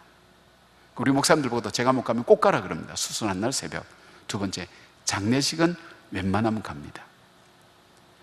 지방에서도 갑니다. 한 주에 두세 번 해도 가는데, 요즘 건강이 제가 별로 안 좋아서 잘 못 가는데, 어쨌든 요즘은 조모는 잘 못 가고, 친부나 모는 지방이라도 가능하면 가려고 합니다. 왜냐하면 제가 거기 가서 환영받지 못한 적이 한 번도 없어요. 어떻게 바쁜 분이 오셨냐고, 어떻게 이 새벽에 오셨냐고 위로받고 그들이 볼 때 참 그게 보람된 거예요. 내가 어디 가든지 환영받는다는 것. 이 목사기 때문에 그런 거예요. 얼마나 기쁜지 몰라요. 그런데 여러분 중에 야야야 24 온다, 24 해산 24 가고 나면 우리 다시 모이자, 뭐 이런 분 혹시 있을지 모르잖아요. 왕따 당하는 것, 그거 참 인생으로는 불행한 거예요. 힘든 거예요. 야, 박집사 났네, 박집사 데려가자. 참 행복한 사람이에요. 어디든지 필요로 한다는 것. 이분은 어디 가든지 환영받는 거예요. 명예도 있었어요. 여러분, 돈 많다고 그 사람 존경합니까? 높은 자리 대통령이라고 존경합니까? 제가 참 우리 민족들 참 대단하다 그래요. 이명박 대통령이 있을 때 뭐라고 그래요? 맹박이. 그래. 야, 이거 동네 개 이름도 이래는 안 부를 거다. 예? 참 마음에. 뭐 대통령, 역대 대통령 이름 하여튼 희한하게 불렀어요. 요즘 대통령 막 이상하게 폄하하는 그런 거 보면 참 기본적으로 이 백성 속에 우리가 뽑은 그 대통령이 안 맞을 수도 있죠. 그렇지만 우리가 국민이 같이 뽑았던 그 대통령에서 존경과 사랑을 가지고 어떻게 대할 수 있는가, 그런 거 생각하는데 그거 생각 안 하는 거예요. 높은 자리에 있다고 존경하는 거 아니에요. 이분은 사람들이 존경하고 귀하게 여겼잖아요. 그 다음에 이분 또 뭐예요? 아들을 둘이나 낳았잖아요. 아들을 둘 낳았는데 이 아들 둘이 영국의 여성들이 가장 데이트해보고 싶은 아주 멋있는 남성으로 그렇게 지목을 했잖아요. 내가 낳은 아들을 사람들이 너무 좋아해요. 그 기쁨이거든요. 그 다음에 또 이 사람 뭐예요? 영어 잘하는 영어. 예, 영국 사람이니까 잘하면 영국 왕실에서는 영어 쓰잖아요. 저는 영어 좀 잘해봤으면 좋겠어요. 예. 여러분 안 그러세요? 아무리 공부해도 안 돼요, 영어는. 예. 영어 좀 잘해봤으면 좋겠어요. 너무너무 부러워, 영어 잘하는 사람 보면. 다 갖고 있는데 없는 거 딱 한 가지. 남편 사랑. 이 다이애나 왕세자분은 원래 유치원 보조교사 출신입니다. 왕족이기 때문에 결혼을 했는데 그 남편과 무슨 정이 있겠어요. 그 다음에 그 찰스 황태자는 이미 딴 여자하고 사귀고 있었기 때문에 법적인 아내지만 어떻게 뭐 그렇게 잘 지낼 수 있겠어요. 이 다이애나는요, 있는 건 많은데 없는 것 딱 한 가지 인생에 초점 맞춘 거예요. 나는 남편 사랑 못 받는 사람이야. 나는 남편 사랑이 없어. 그러면서 자기 인생은 이 없는 것 한 가지에 초점 딱 맞추니까 밥을 먹으면 토해요. 밥을 많이 먹어요. 폭식증 걸렸어요. 그 다음에 자기 막 밤마다 잠 못 자요. 불면증 왔어요. 내 인생은 왜 이럴까? 그러다가 보는 남자마다 여러분 연애 걸었잖아요. 마지막에는 어떻게 했어요? 프랑스에서 외국 남자하고 데이트하다가 교통사고로 세상을 떠났잖아요. 얼마나 불행하게 인생 살았어요. 정말 많은데, 자기를 축복해 줄 만한 게 많은데 없는 거 한 가지만 초점 딱 맞춰 사니까 자기 인생은 전부 다 잿빛 하늘인 거예요. 이미 자기에게 주어진 너무나 귀중한 축복들을 감사하고 즐겁게 누리며 사면 나중에 이 한 가지는 그냥 따라오게 돼 있는데, 없는 것에만 초점 맞춰서 내 인생은 전부가 없는 것처럼 그렇게 생각하고 살다가 인생을 불행하게 마감했잖아요. 여러분은 어떠세요? 여러분이 살다 보면 기뻐하지 못할 일들이 발생해요. 그 때문에 마음 아파요, 힘들어요. 그러나 그것보다 더 크게 기뻐할 것, 또 기뻐할 요소들이 얼만큼 많이 있는가 한번 찾아보셨어요? 그게 우리 속에 있는데 잃어버린 것, 그것 가지고 계속 미련 갖고 계속하면 나는 이거 잃어버렸어, 나는 이거 없어, 나는 이거 없어, 그러면 계속 슬프면 슬프고 힘들죠. 그러나 이미 내가 가지고 있는 다른 것을 보면서 아니야, 나는 이것도 있어, 나는 이것도 있어, 이렇게 할 수 있어. 그걸 바라보면 어느새 내 속에 기쁨이 생기고, 잃어버린 것은 어차피 내가 필요 없기 때문에 잃어버린 거예요. 하나님의 때가 돼서 갖고 가신 거예요. 그러면 하나님께서 필요한 것 새 것 우리에게 주세요. 그 기대하는 마음으로 기뻐하면서 살아갈 때 우리 마음에 병도 걸리지 않고 더 큰 기쁨을 확보할 수 있는 거예요. 여러분, 사도 바울은 뭐라 그랬어요? 자기가 가말리엘 문화, 요즘 말하면 하버드대 PhD나 그리고 뭡니까? 로마의 시민권, 이거 미국 시민권보다 더 힘이 세잖아요. 그 다음에 자기가 부여한 것, 이 모든 것들이 주님께서 내게 주신 이 구원의 그 기쁨에 비하면 이거는 배설물과 마찬가지가 그랬잖아요. 우리는 마치 우리에게 사업에 실패하면, 우리 자녀가 잘못되면 하나님이 안 계신 것처럼 슬퍼하고 좌절하고 절망하고, 나는 이게 없어, 이거 없어, 이거 없어, 말하는 것마다 계속 좌절, 절망, 좌절, 절망, 낙심, 낙담, 이것만 계속하고 나는 이제 다 살았어, 나는 다 살았어. 그렇게 하면서 살아갈 때 그 인생은 불행할 수밖에 없는 게, 불행하게 끝나게 돼 있어요. 주님은 우리 인생이 그래 끝나기를 원치 않기 때문에 우리에게 뭐냐면 기뻐하라는 거예요. 기뻐할 때 어떻게 해요? 네게 이미 기뻐할 요소가 있다는 거예요. 그거 찾아보라는 거예요. 우리는 그거 못 찾잖아요. 제가 미국에서 목회할 때요, 저에게 이런 분이 한 분이 오셨어요. 서울대학 나오시고 독일의 메넨 대학에서 하게 하고 이 국립교향악단에 클라리넷 주자로 계시다가 지휘를 공부하겠다고 미국에 오신 집사님이 계셨어요.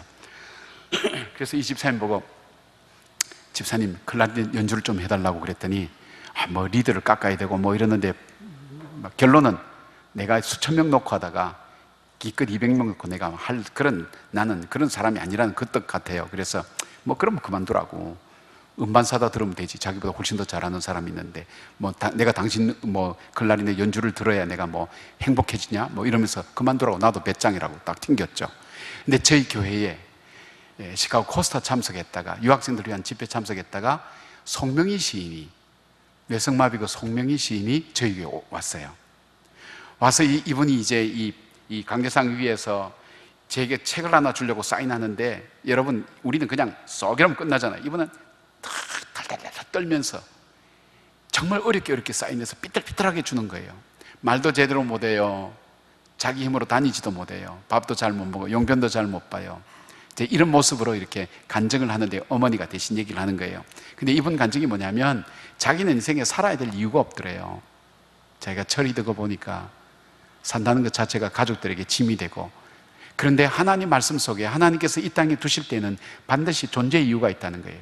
그게 뭘까? 계속 그걸 찾았다는 거예요. 아무것도 없는데 딱 한 가지 있더래요. 그게 뭐냐면 내가 마음에 떠오르는 생각을 글로 이렇게 적으니까 사람들이 그 글을 보고 감동을 받더라는 거예요.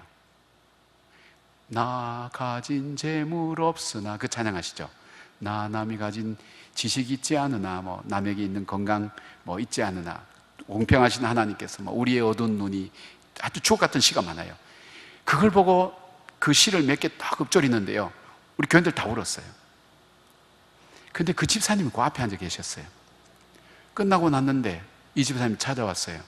목사님, 제가 장애인입니다 이래요. 아니 집사님 무슨 장애가 있냐고 그랬더니 이분 얘기가 이거예요.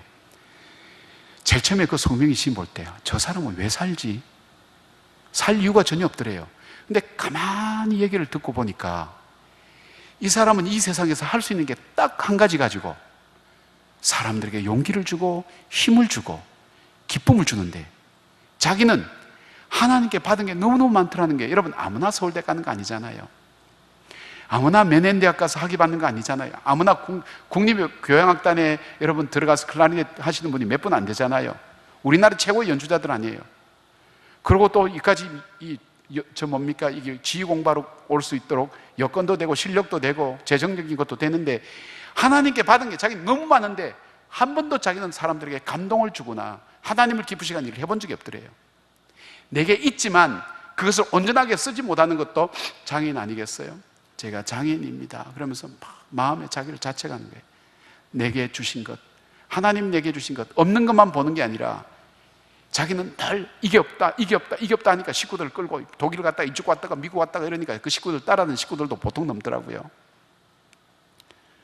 그 부인이 거의 성자 수준의 부인이들. 예. 제가 정말로 이제는 마음을 바꾸겠다고.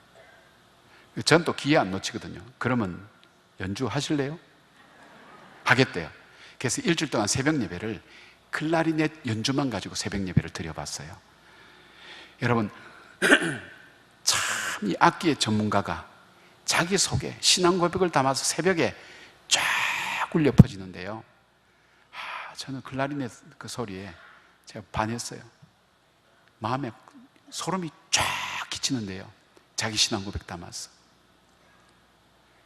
여러분은 뭐가 없으세요? 있죠. 우리가 기뻐하지 못할 있죠. 그러나 없는 것보다 여러분 속에 있는 게 뭐가 있는지 한번 찾아보세요.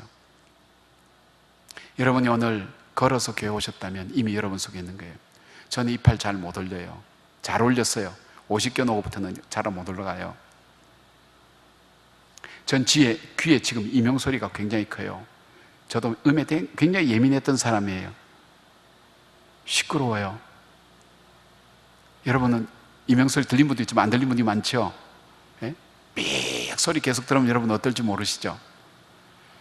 여러분 손 한번 올려보세요. 이렇게 다 올려보세요. 이렇게 다 올려보세요. 한번 올려보세요. 다 올라가시네요. 내려보세요. 발 이렇게 한번 굴려보세요. 다 되시네요. 눈 떠서 한번 보세요. 눈 떠서. 좌우에 있는 분, 입 벌려보세요. 예. 여러분, 우리가 없는 것도 많지만 이미 우리 속에 기뻐할 것이 너무 많아요. 정상적이 아니에요, 여러분. 내게 지금 이거 하는 것은 당연한 거고 없는 게 문제야 아니에요, 여러분. 지금 있는 게 당연한 것이 아니라 하나님의 축복이에요. 여러분, 잘 아는 말 중에 뭐가 있냐면, 오늘 내가 헛되이 보낸 하루는 어제 죽었던 사람이 더 살기로 갈망했던 그 하루였다는 것. 미즈노 겐조라는 분이 있어요. 미즈노 겐조라는 분. 이분은 1937년에 일본에 태어난 분인데, 이분은 초등학교 4학년 때 뇌성마비가 오면서 완전히 하반신 마비가 되고 언어 기능까지 완전히 상실한 거예요. 이분은 유일한 의사소통 수준이 눈꺼풀이에요, 눈꺼풀. 그래서 50음표를 딱 놓고 딱딱딱 집에 가면 자기가 쓰고 싶은, 눈 깜빡하면 그 글자 하나 픽업하고 또 눈 깜빡하면 필적해서, 그래서 글을 만드는 거예요. 그래서 지은 시가 있어요. 내 은혜가 내게 족하다, 그런 시 있는데, 그 시에 보면 내 평생 소원이라는 것이 있어요. 그 평생 뭐냐면, 나는 나의 손발이 되어준 어머니에게 고맙습니다라고 말하고 싶습니다. 나는 나를 찾아온 사람들에게 감사합니다라고 말하고 싶습니다. 나는 하나님 아버지라고 말하고 싶습니다. 이분에게는 이게 평생 소원이야. 해보지 못했어요. 자기에게, 자기가 아프고 난 다음에 4년 뒤에 예수 그리스도를 믿고 난 다음에 예수님의 은혜를 알고 예수님의 사랑을 알고 난 다음에 그가 자기의 잃어버린 이 목 기능, 쓰지 못하는 사지, 거기에 손발되어주고 일평생 헌신하는 그 엄마에게 자기가 자기 목소리로 엄마 고마워요 이 얘기 해보고 싶은 게 이 사람은 일평생 소원인 거예요. 자기를 찾아오는 사람, 가치 없는 자기를 찾아와서 위로해 준 사람에게 감사합니다 해보고 싶은 게 일평생 소원인 거예요. 하나님 아버지 소리 내어서 한번 불러보는 게 소원이란 말이에요. 여러분, 그분의 일평생 소원이 우리는 너무나 쉽게 할 수 있는 거잖아요. 이게 당연한 걸까요? 우리는 잃어버린 것만 보시면 안 돼요. 우리 속에 잃어버린 것보다 더 소중한, 아니 다 잃어버린다 할지라도 우리 속에 우리에게 구원의 그 기쁨을 주시고, 우리 같은 죄인을 그 죄와 허물을 따라 우리를 저체하지 않고 영원한 형벌에 처하지 않고, 이미 말씀에는 너는 이미 죄와 허물로 죽었다 그랬어요. 진노의 자식이라 그랬는데 그 진노가 나에게 임하지 않고 예수 그리스도에게 다 전가돼 버리고 하나님 베풀어 주신 그 자비와 긍휼, 그리고 나를 향한 하나님의 은총, 죄인이 받을 수 없는 하나님의 자녀가 받을 그 은총을 나에게 부어주셔서 오늘도 살아가는, 여러분, 주님께서 살 의욕을 주지 못하면 우리 오늘 살고 싶은 마음 없는 거예요. 위로 하늘부터 하나님 주시지 않으면 우리는 살아갈 수가 없는 거예요. 모든 것이 주께로부터 온 거예요. 모든 것이 주님께서 나에게 주신 거예요. 내가 없는 것, 그거는 부분이에요. 그리고 없는 것 통해서 지금까지 누렸던 것 감사하면서 다시금 내게 남은 걸 소중하게 여기를 원하는 하나님의 섭리가 이 속에 있는 거예요. 사랑하는 여러분, 저희 어머님이 저희 집안이 풍지박살 됐을 때요, 한복 입으시고요, 거울 보면서 울면서 춤췄어요. 하나님 감사합니다. 하나님 기뻐합니다. 이제 말씀대로 살겠습니다. 이 어머님이 혼자 믿어서 집안 외가 친가다 싹 다 복음화 시키는 분이에요. 근데 조금 편안해지면서 이런 문제가 막 연거푸 터지니까 남편 죽고 막 손녀 죽고 며느리 저래되고 아들까지 막 저러니까 어머님이 안 되겠다 정신 차려서 그때부터 이 말씀대로 사는데, 가장 순종할 수 없을 때, 그때 하나님 앞에 울면서 주님 기뻐합니다. 저는 그 어머니의 순종함, 그 말씀 믿고 순종한 그것이 오늘 저를 살렸다고 생각해요. 이 자리에 서서 여러분에게 이 말씀 간증할 수 있는 이유가 그거예요. 사랑하는 여러분 잃어버린 것 때문에 너무 아파하지 마세요. 과거는 바꿀 수가 없어요. 그러나 과거는 바꿀 수 없지만, 그러나 이 과거를, 일어난 사건을 내가 어떻게 받아들일 것인가 하는 것은 지금도 내가 선택할 자유를 하나님 주셨어요.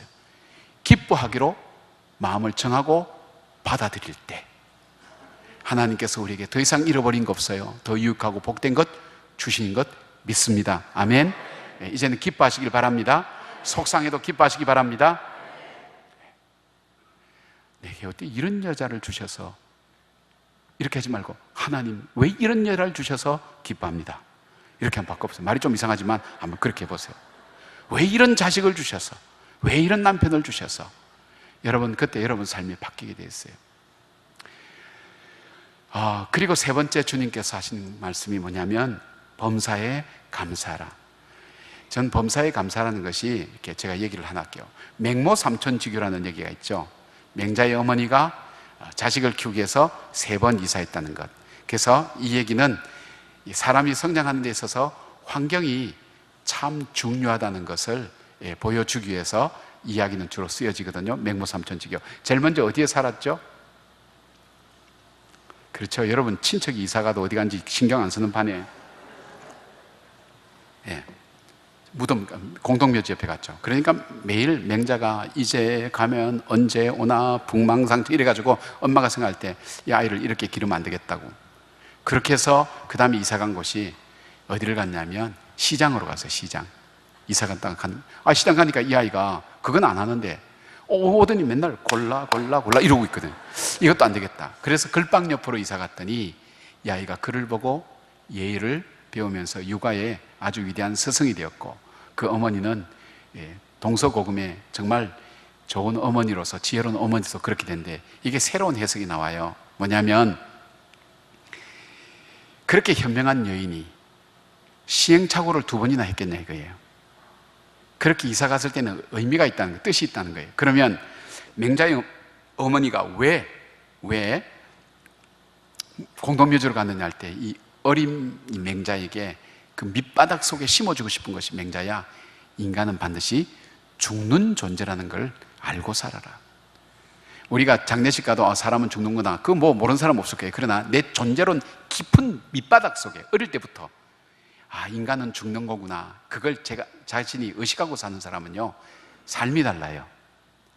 그 다음에 그러고 난 다음 인생을 산다는 것이 뭔지 배우는 것은 시장 바닥이거든요. 여러분 시장 한번 가보세요. 재래시장 가보시면 이 근처 돌아보시면 참 먹고 사는 경쟁, 생존 경쟁이 무섭습니다. 물건 하나 팔려고 그 사람들 눈이 바짝바짝 하면서 예배 시간만 되면 좋는데 물건 팔 때 눈이 바짝바짝 하면서 하는 거 보면 어떨 땐 저도 화나요. 그런데 저게 인생이구나. 죽자 사자 사는 거예요, 여러분. 저는 교회에서 헌금할 때 가끔 그래요. 여러분 헌금 막 그냥 본능적으로 이렇게 넣지 말라 그래요. 계산하라 그래요. 이것 가지고 뭘 사 먹을 수 있고, 우리 아이 옷도 사주고 등록금 사주고 계산 다 하라 그래요. 그리고 그래요. 아이고 아까봐라, 아이고 아까봐라. 그러고도 헌금할 마음이 생기면 하시라 그래요. 너무 우리는 습관적으로 그냥 11조 좋은 믿음 이런 것 같지만, 여러분 우리가 고백의 예물이 중요한 거예요. 하나님, 이것이 이만큼 나에게 소중함에도 불구하고 이것을 하나님 주님께 드립니다. 이게 복된 거예요. 이 기준이 참 중요한 거예요. 그 다음에 먹고 사는 것. 저는 왜 이게 교인들 헌금이 귀중한가 하면, 직장에서 뺨 맞고 그래도 이 돈 벌기 위해서 참고 힘들어도 참고, 그래서 그 돈 가지고 헌금하잖아요. 그 돈 어떻게 함부로 쓸 거예요? 교인들 헌금이 너무 귀한 거예요. 여러분 참 중요하죠. 그러니까 여러분에게 있어서 이 기준이라는 참 중요한 거예요. 그 다음에 이게 인간이 죽는다는 것과 산다는 것을 아는 사람은 무엇을 배워야 될 것인가, 배우지 말아야 될 것인가 분별력이 있게 된 거예요. 인생은 다 배울 수가 없는 거예요. 지혜롭게 배워서 훌륭한 사람이 됐다는 거예요. 이건 뭘 말하는가 하면, 우리 인간에게 있어서 어떤 삶의 기준을 가지고 살아가는가 하는 것이 참 중요하다는 거예요. 주님께서 오늘 우리에게 복받는 기준이 뭐냐면 바로 감사하기로 마음을 정하는 거예요. 마음을 결정하는 거예요. 여러분 감사는 선택입니다. 선택. 감사는 선택입니다. 내가 마음을 정하는 거예요. 내가 문제가 이렇게 터졌지만 그래도 내가 이걸 감사함으로 받기로 받아들이는 거예요. 그럴 때에 하나님께서는 감사함으로 받아들인 그 사람을 통해서 만들어간 인생 속에 기적을 만들어 가시는 거예요. 하나님 만들어 가시는 거예요. 여러분 감사하지 못한 일들 참 많죠. 그렇지만 감사할 때 하나님께서 그 역사를 이루어 가신 것을 보게 됩니다. 제가 한 2가지만 얘기를 할게요. 하나는 뭐 얘기 많지만, 하나는 이 뉴욕에 가면 퀸즈 장로교회가 있다 그래요. 전 책에서 봤어요. 퀸즈 장로교회. 퀸즈 장로교회 개척하신 목사님 사모님이 김태열 사모님이라는 분이 있어요. 김태열. 목사님은 어떤 목사님 제가 조남을 잃어버렸어요. 68년도에 개척을 했는데 이 사모님에 대한 얘기가 있어요. 이 사모님이 부모님이 너무 가난해서 엄마 등에 업힐 때 이 부모님을 따라서 만주로 이사를 간 거예요. 만주로 이사 갔는데 그때 뭐가 돌아오냐, 마마가 돈 거예요. 마마병. 천년두죠. 천년두가 쫙 옛날에는 한번 돌면 다 죽잖아요. 딱 도는데 그 같이 살던 집안에 아이 3명이 다 걸린 거예요. 이 엄마가 너무 답답해가지고 안 되겠다 그래서 그 전도사님 계신데 그 전도사님 뭐 전염병 그런 거 생각 안 하니까 전사님한테 간 거예요. 기도 받았는데 기도 받아서 그런지 두 아이는 죽었는데 이 아이는 살아난 거예요. 10곳이 쫙 가라앉고 나니까 따까리가 앉잖아요. 엄마가 흉하다고 다 뜯어준 거예요. 상식이 없으니까. 뜯는 곳마다 이 곤보가 된 거예요. 파인 거예요. 근데 이 엄마가 그때부터 말이 바뀌는 거예요. 얘야, 너 이 자국 난 거 있잖아, 파인 거. 이거는 천년도가 돌아서 다 죽을 때 너는 전도사님 기도받고 하나님께서 너 살려주셨다는 이게 증거야, 증거. 너는 하나님이 살려준 사람이야. 하나님 살려준 것을 잊어버리지 말라고 하나님께서 증거로 다 남긴 거야, 이거. 이 증거는 하나님이 너를 특별히 사랑해서 너를 이 땅에 생명을 주시고 살렸다는 증거야. 이 아이가 듣든지 말든지 계속 그 얘기하는 거예요. 남이 와서 이 아이가 뭐 이러려면 아니요, 이 아이는요 하나님이 살려주셨어요. 이 속속 파인 이 살은요 하나님이 살린 거야. 이 흔적이에요. 막 이렇게 막 얘기하기 시작한 거예요. 근데 이 김태열 이 아이는요 이걸 진짜로 믿었어요. 진짜로 믿긴 믿어야 되겠죠. 하나님이 살려주셨구나, 이 흔적이구나, 이걸 자랑스럽게 얘기하고 다닌 거예요. 자랑스럽게. 이거 폭풍파이터 놀림 아니야. 나는 다 죽었는데 나만 살았대. 그래서 이거는 너를 살려준 거야. 하나님께서 나를 살려준 거야. 그래서 나는 하나님 일을 해야 돼. 하나님께서 나를 살려준 거야. 굉장히 긍정적이고 적극적인 삶이 된 거예요. 그 이제 이 사람이 그래도 자기는 유학 가고 싶은데 유학 뭐로 가지 하는데 미군 부대에서 뭐 구두 닦기 소년이 뭐 미군한테 잘 보이면 뭐 미국 갔다 얘기 듣고 미군 부대 주변에서 노래를 부르기 시작한 거예요. 이렇게 부르기 시작해요. 아무도 안 데리고 갔어요. 4년을 부르대요. 4년. 참 대단하죠. 그랬더니 그 부르는데 감동받은 미군 한 사람이 이 사람을 공부시키는 미국 미네소타 대학으로 공부를 시키는 거예요. 그 공부하는데 공부를 열심히 하다가 어느 날 어디에서 한 청년을 만났는데 그냥 뿅 간 거예요. 이 청년이 뉴욕에 어디 산다는 얘기만 듣고 미네소타로 돌아가서 공부 열심히 해서 빨리 끝내고 뉴욕으로 이사 갔어요. 누구 집? 이 청년 옆집으로 이사 간 거예요. 가서 이 청년 나올 때마다 앞에서 형제님 안녕하세요, 저를 만나서 새롭지 않으세요? 뭐 이렇게 하면서 2년간 뒤쫓아 다녀요. 스토커. 출근할 때 퇴근할 때 계속. 이분이 목사님이에요. 2년 동안 와서 저를 만나면 기쁘지 않으세요? 오늘도 좋은 하루 되세요. 2년간 계속 그러니까 이 목사님이 귀찮아서 결혼한 거예요. 결혼했는데 이 속에 내부에 이 긍정적인 에너지 있잖아요. 이민자들 지쳐서 시달리고 지친 그 사람들에게 하나님 말씀을 통해서 용기를 주고 힘을 주면서 우리 이민자들이 뉴욕에 정착하는 일에 이 교회가 굉장히 큰 기여를 했다고 그래요. 여러분, 우리에게 불행한 일도 내가 감사함으로 받아들일 때 그것을 통해서 하나님은 기적의 역사를 만들어 가세요. 내가 좋은 일도 감사함으로 받지 않을 때 그때는 하나님께서 우리 삶 속에 그 좋았던 그 일이 우리를 오히려 불행하게 만든 일들이 많아요. 제가 우리 교회 얘기를 하나 해드릴게요. 저희 교회가 2년 전에 본당 리모델링하고 건물 2개 짓고 그렇게 큰 공사를 했습니다. 170억 공사를 하게 됐습니다. 본당은 뼈대만 남기고 완전히 싹 다 바꿨어요. 바꾼데 제가 그때 건강이 안 좋아서 한 달 한 반 사이에 몸무게를 20kg를 뺐습니다. 제가 94kg 나갔는데 73kg까지 뺐습니다. 그러니까 그때 저는 굉장히 겸손했죠. 할 수 없이 이래가지고 여러분, 주님 여러분 사랑하십니다. 이렇게. 그러니까 곧 이건 살기도 힘들겠다 할 정도. 그러니까 모든 수치가 정상으로 돌아오더라고요. 그렇게 했는데 교회는 다 부셔놓고, 저에게는 지금까지 건축할 때 헌금한 적이 별로 없거든요. 우리 경상비를 3분의 1 줄여서 그거 가지고 했어요. 그러니까 우리 교회 본당 질 때는 그랬는데 우리 교회 전통이 뭐냐면 우리 교회를 짓거나 할 때는 우리는 반드시 하나씩 개척한다. 그게 있어요. 일산 동안교회 벌써 개척해서 벌써 거의 2,000명 넘잖아요. 일산교회에서 또 김해 동안교회를 세우고 뭐 수원 동안교회, 뭐 대전 동안교회 저희들이 할 때마다 세우는 거예요. 그 전통한데 이번에 별내 동안교회 하나 세운다고 지금 우리가 땅도 많이 샀죠. 그 다음에 또 저희들이 발리 어제 말씀드린 것처럼 그 선교센터 짓고 있죠. 그 다음에 우리가 기도원 짓고 있죠. 근데 우리 자체에 해당되는 건 우리 경상도에서 갑자한 거예요. 근데 그런 마음 가지고 있기 때문에 건축을 해도 싹 다 부셔놓고 하는데 기도는 해야 되겠는데 하나님 어떻게 합니까? 그런데 마음속에 하나님께서 너 70일 새벽 기도해라 그런 거예요. 하나님 이건 좀 심합니다.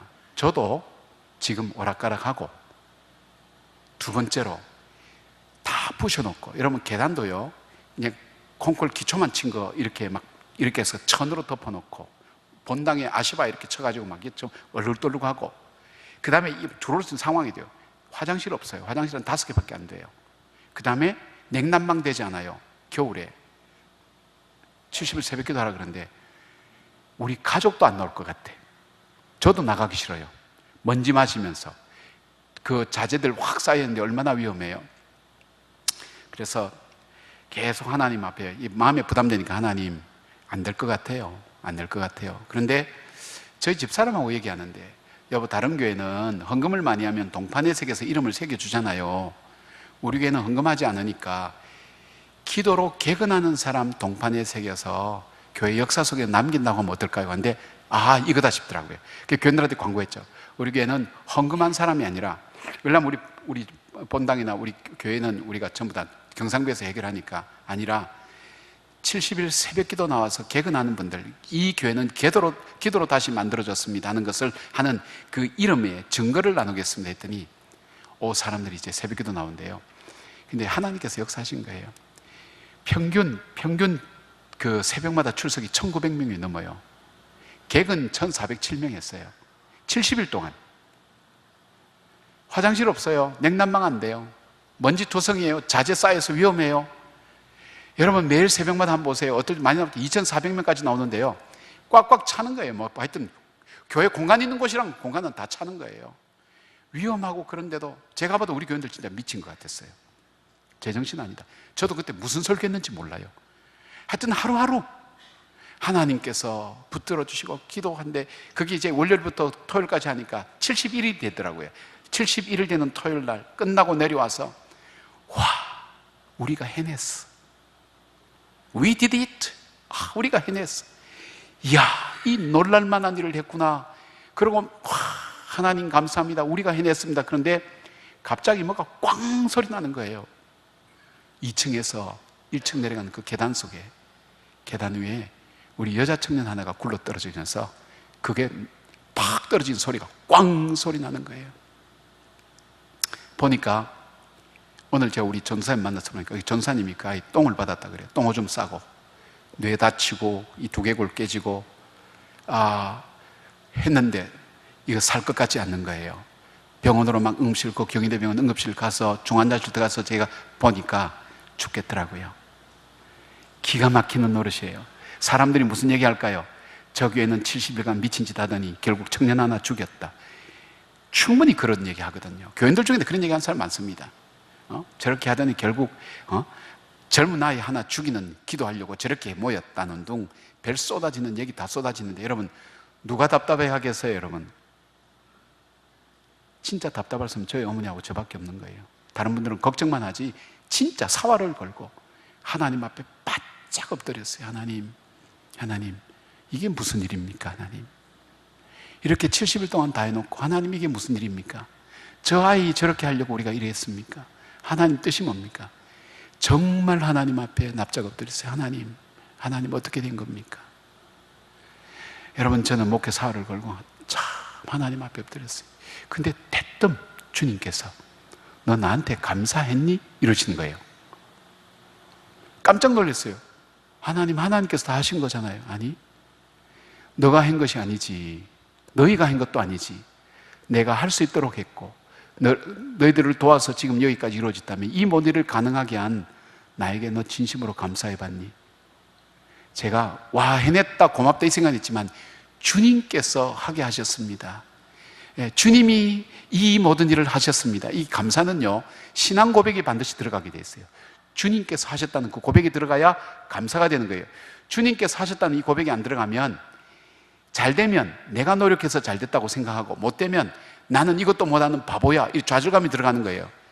그런데 주님이 도와주시고 주님께서 앞장서셔서 하셨습니다. 그 감사의 고백을 못했는. 그래서 제가 발견한 것이, 하나님께서 내게 찾기를 원하시는, 축복하기 위해서 찾기를 원하는 것이 감사를 찾는구나 하는 것을 제가 거기서 다시 깨달은 거예요. 하나님 앞에 감사하고 개인적으로 감사의 예물 드리고, 하나님 살려달라고, 이 아이 살려달라고 간절히 기도했어요. 네, 우리가 그 12월 10일인가, 그때 12월 10일인데 기가 막히게요, 후유증 없이 12월 20일 날 이 아이가 퇴원했어요. 12월 24일 날 우리 성탄절 예배 때 이 아이가 병원에서 병원비 입고 인터뷰했어요. 이 아이에게도 간증인데 지금 청주 YWCA에서 간사로 일하고 있어요. 외대 대학원 다니는 학생인데, 하나님께서 오늘 나에게 찾으시는 거 있다면 감사구나.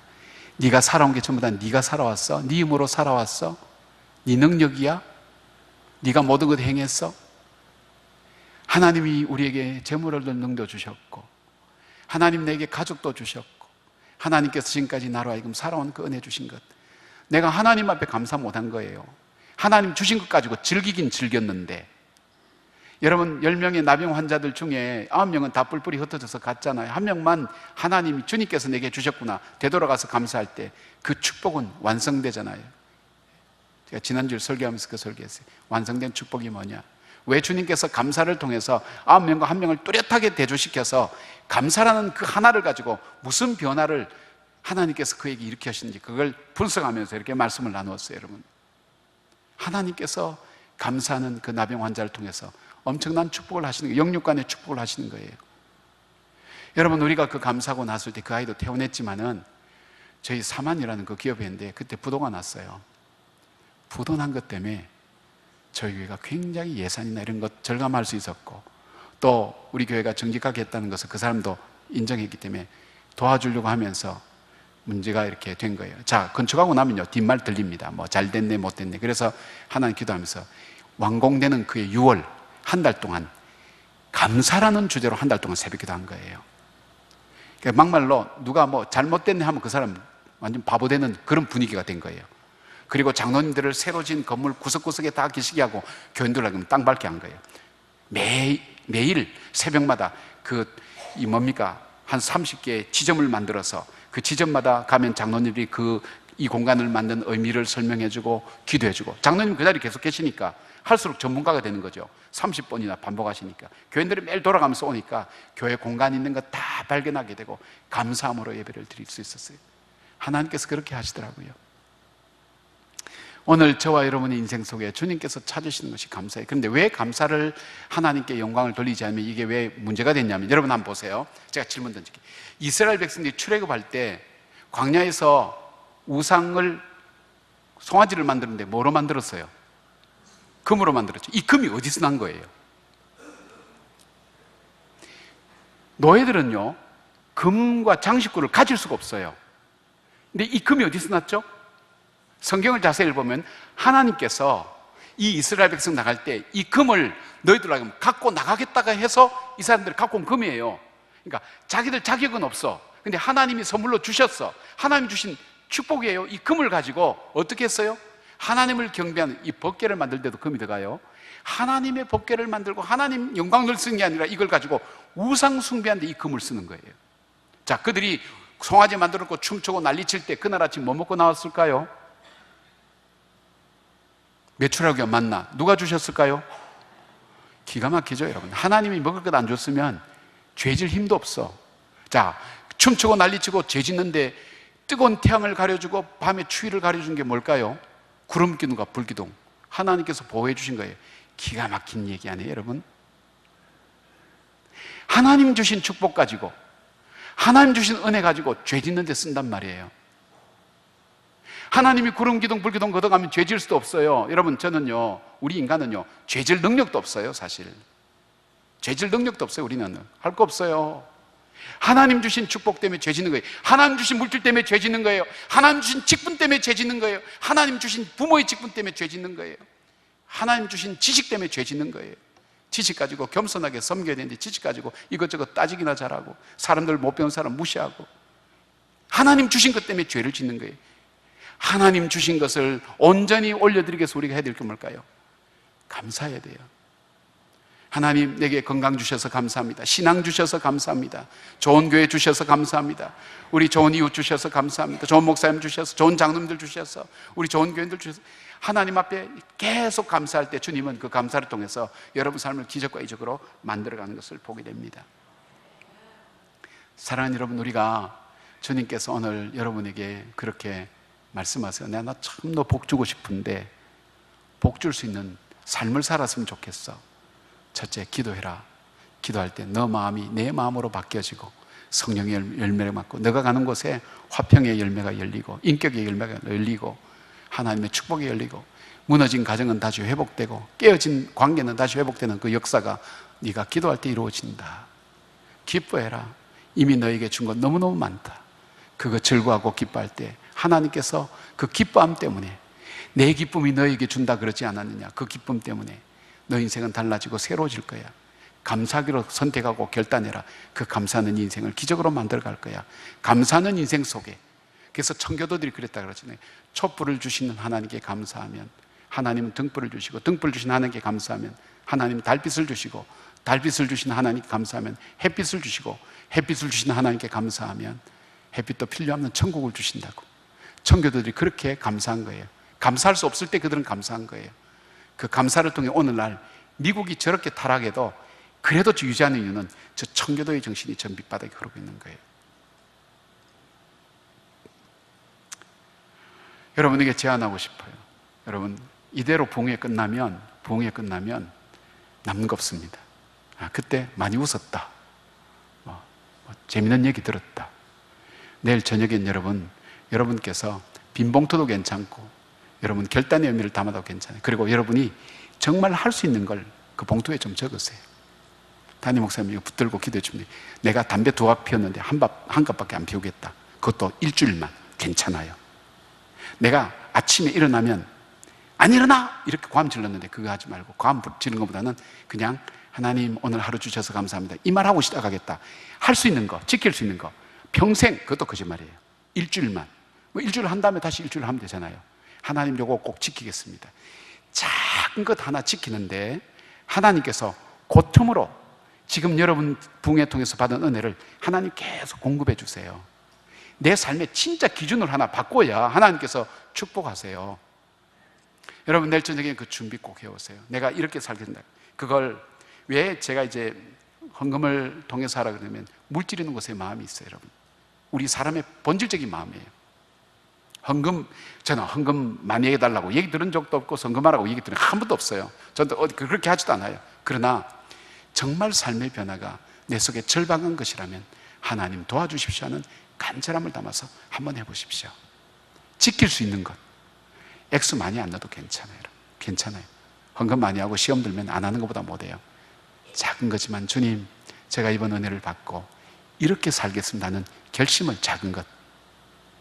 제가 아침에 일어나면 신문부터 봤는데 신문 보기 전에 말씀 한 절 보고 하겠습니다. 그것도 한 달만. 제가 1일은 꼭 새벽기도 나오겠습니다.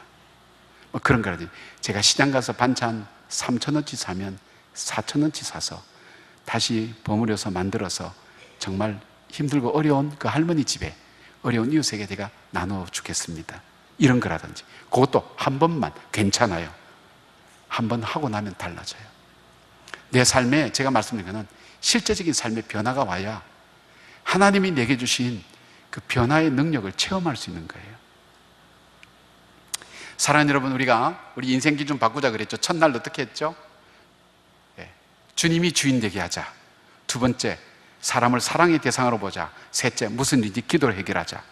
자, 둘째 날 새벽에 하나님이 기뻐하시는, 오늘 새벽이네요. 하나님 기뻐하시는 교회와 인생, 신앙 고백이 바른 신자, 주님이 주인 되는 신자, 그리고 영혼 구원에 초점 맞추는 신자, 그런 교회. 그렇게 했죠. 오늘 저녁에 우리가 어떤 문제를 만나든 어떤 자세로 살아야 될까? 먼저 기도하는 자세, 기뻐하자, 감사하자.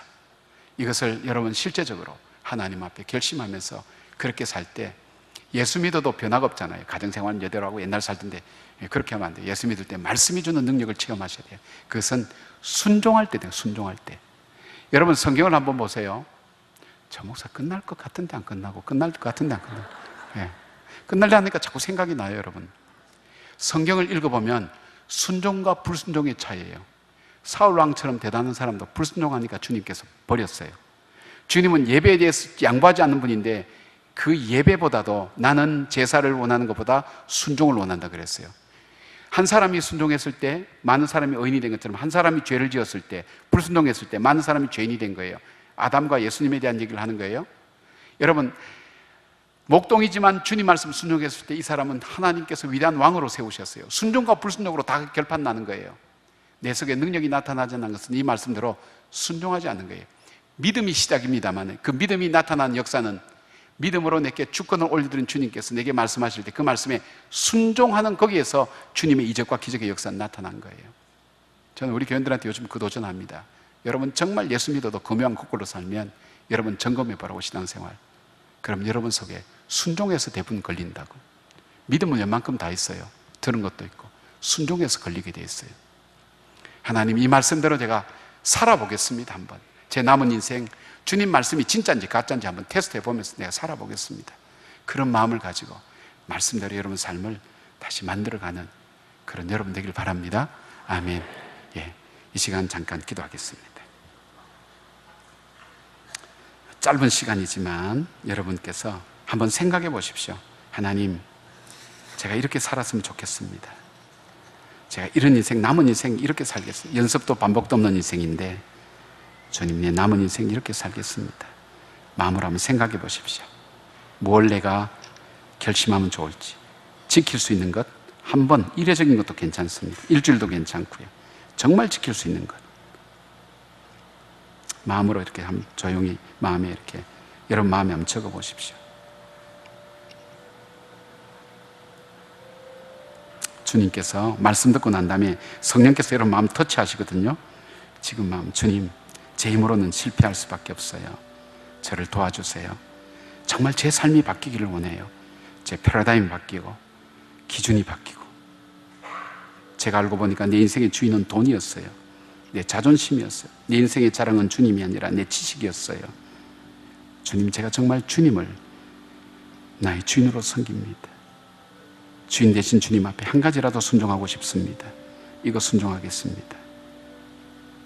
주님 앞에 지금 말씀드려 보세요. 지금 주님께.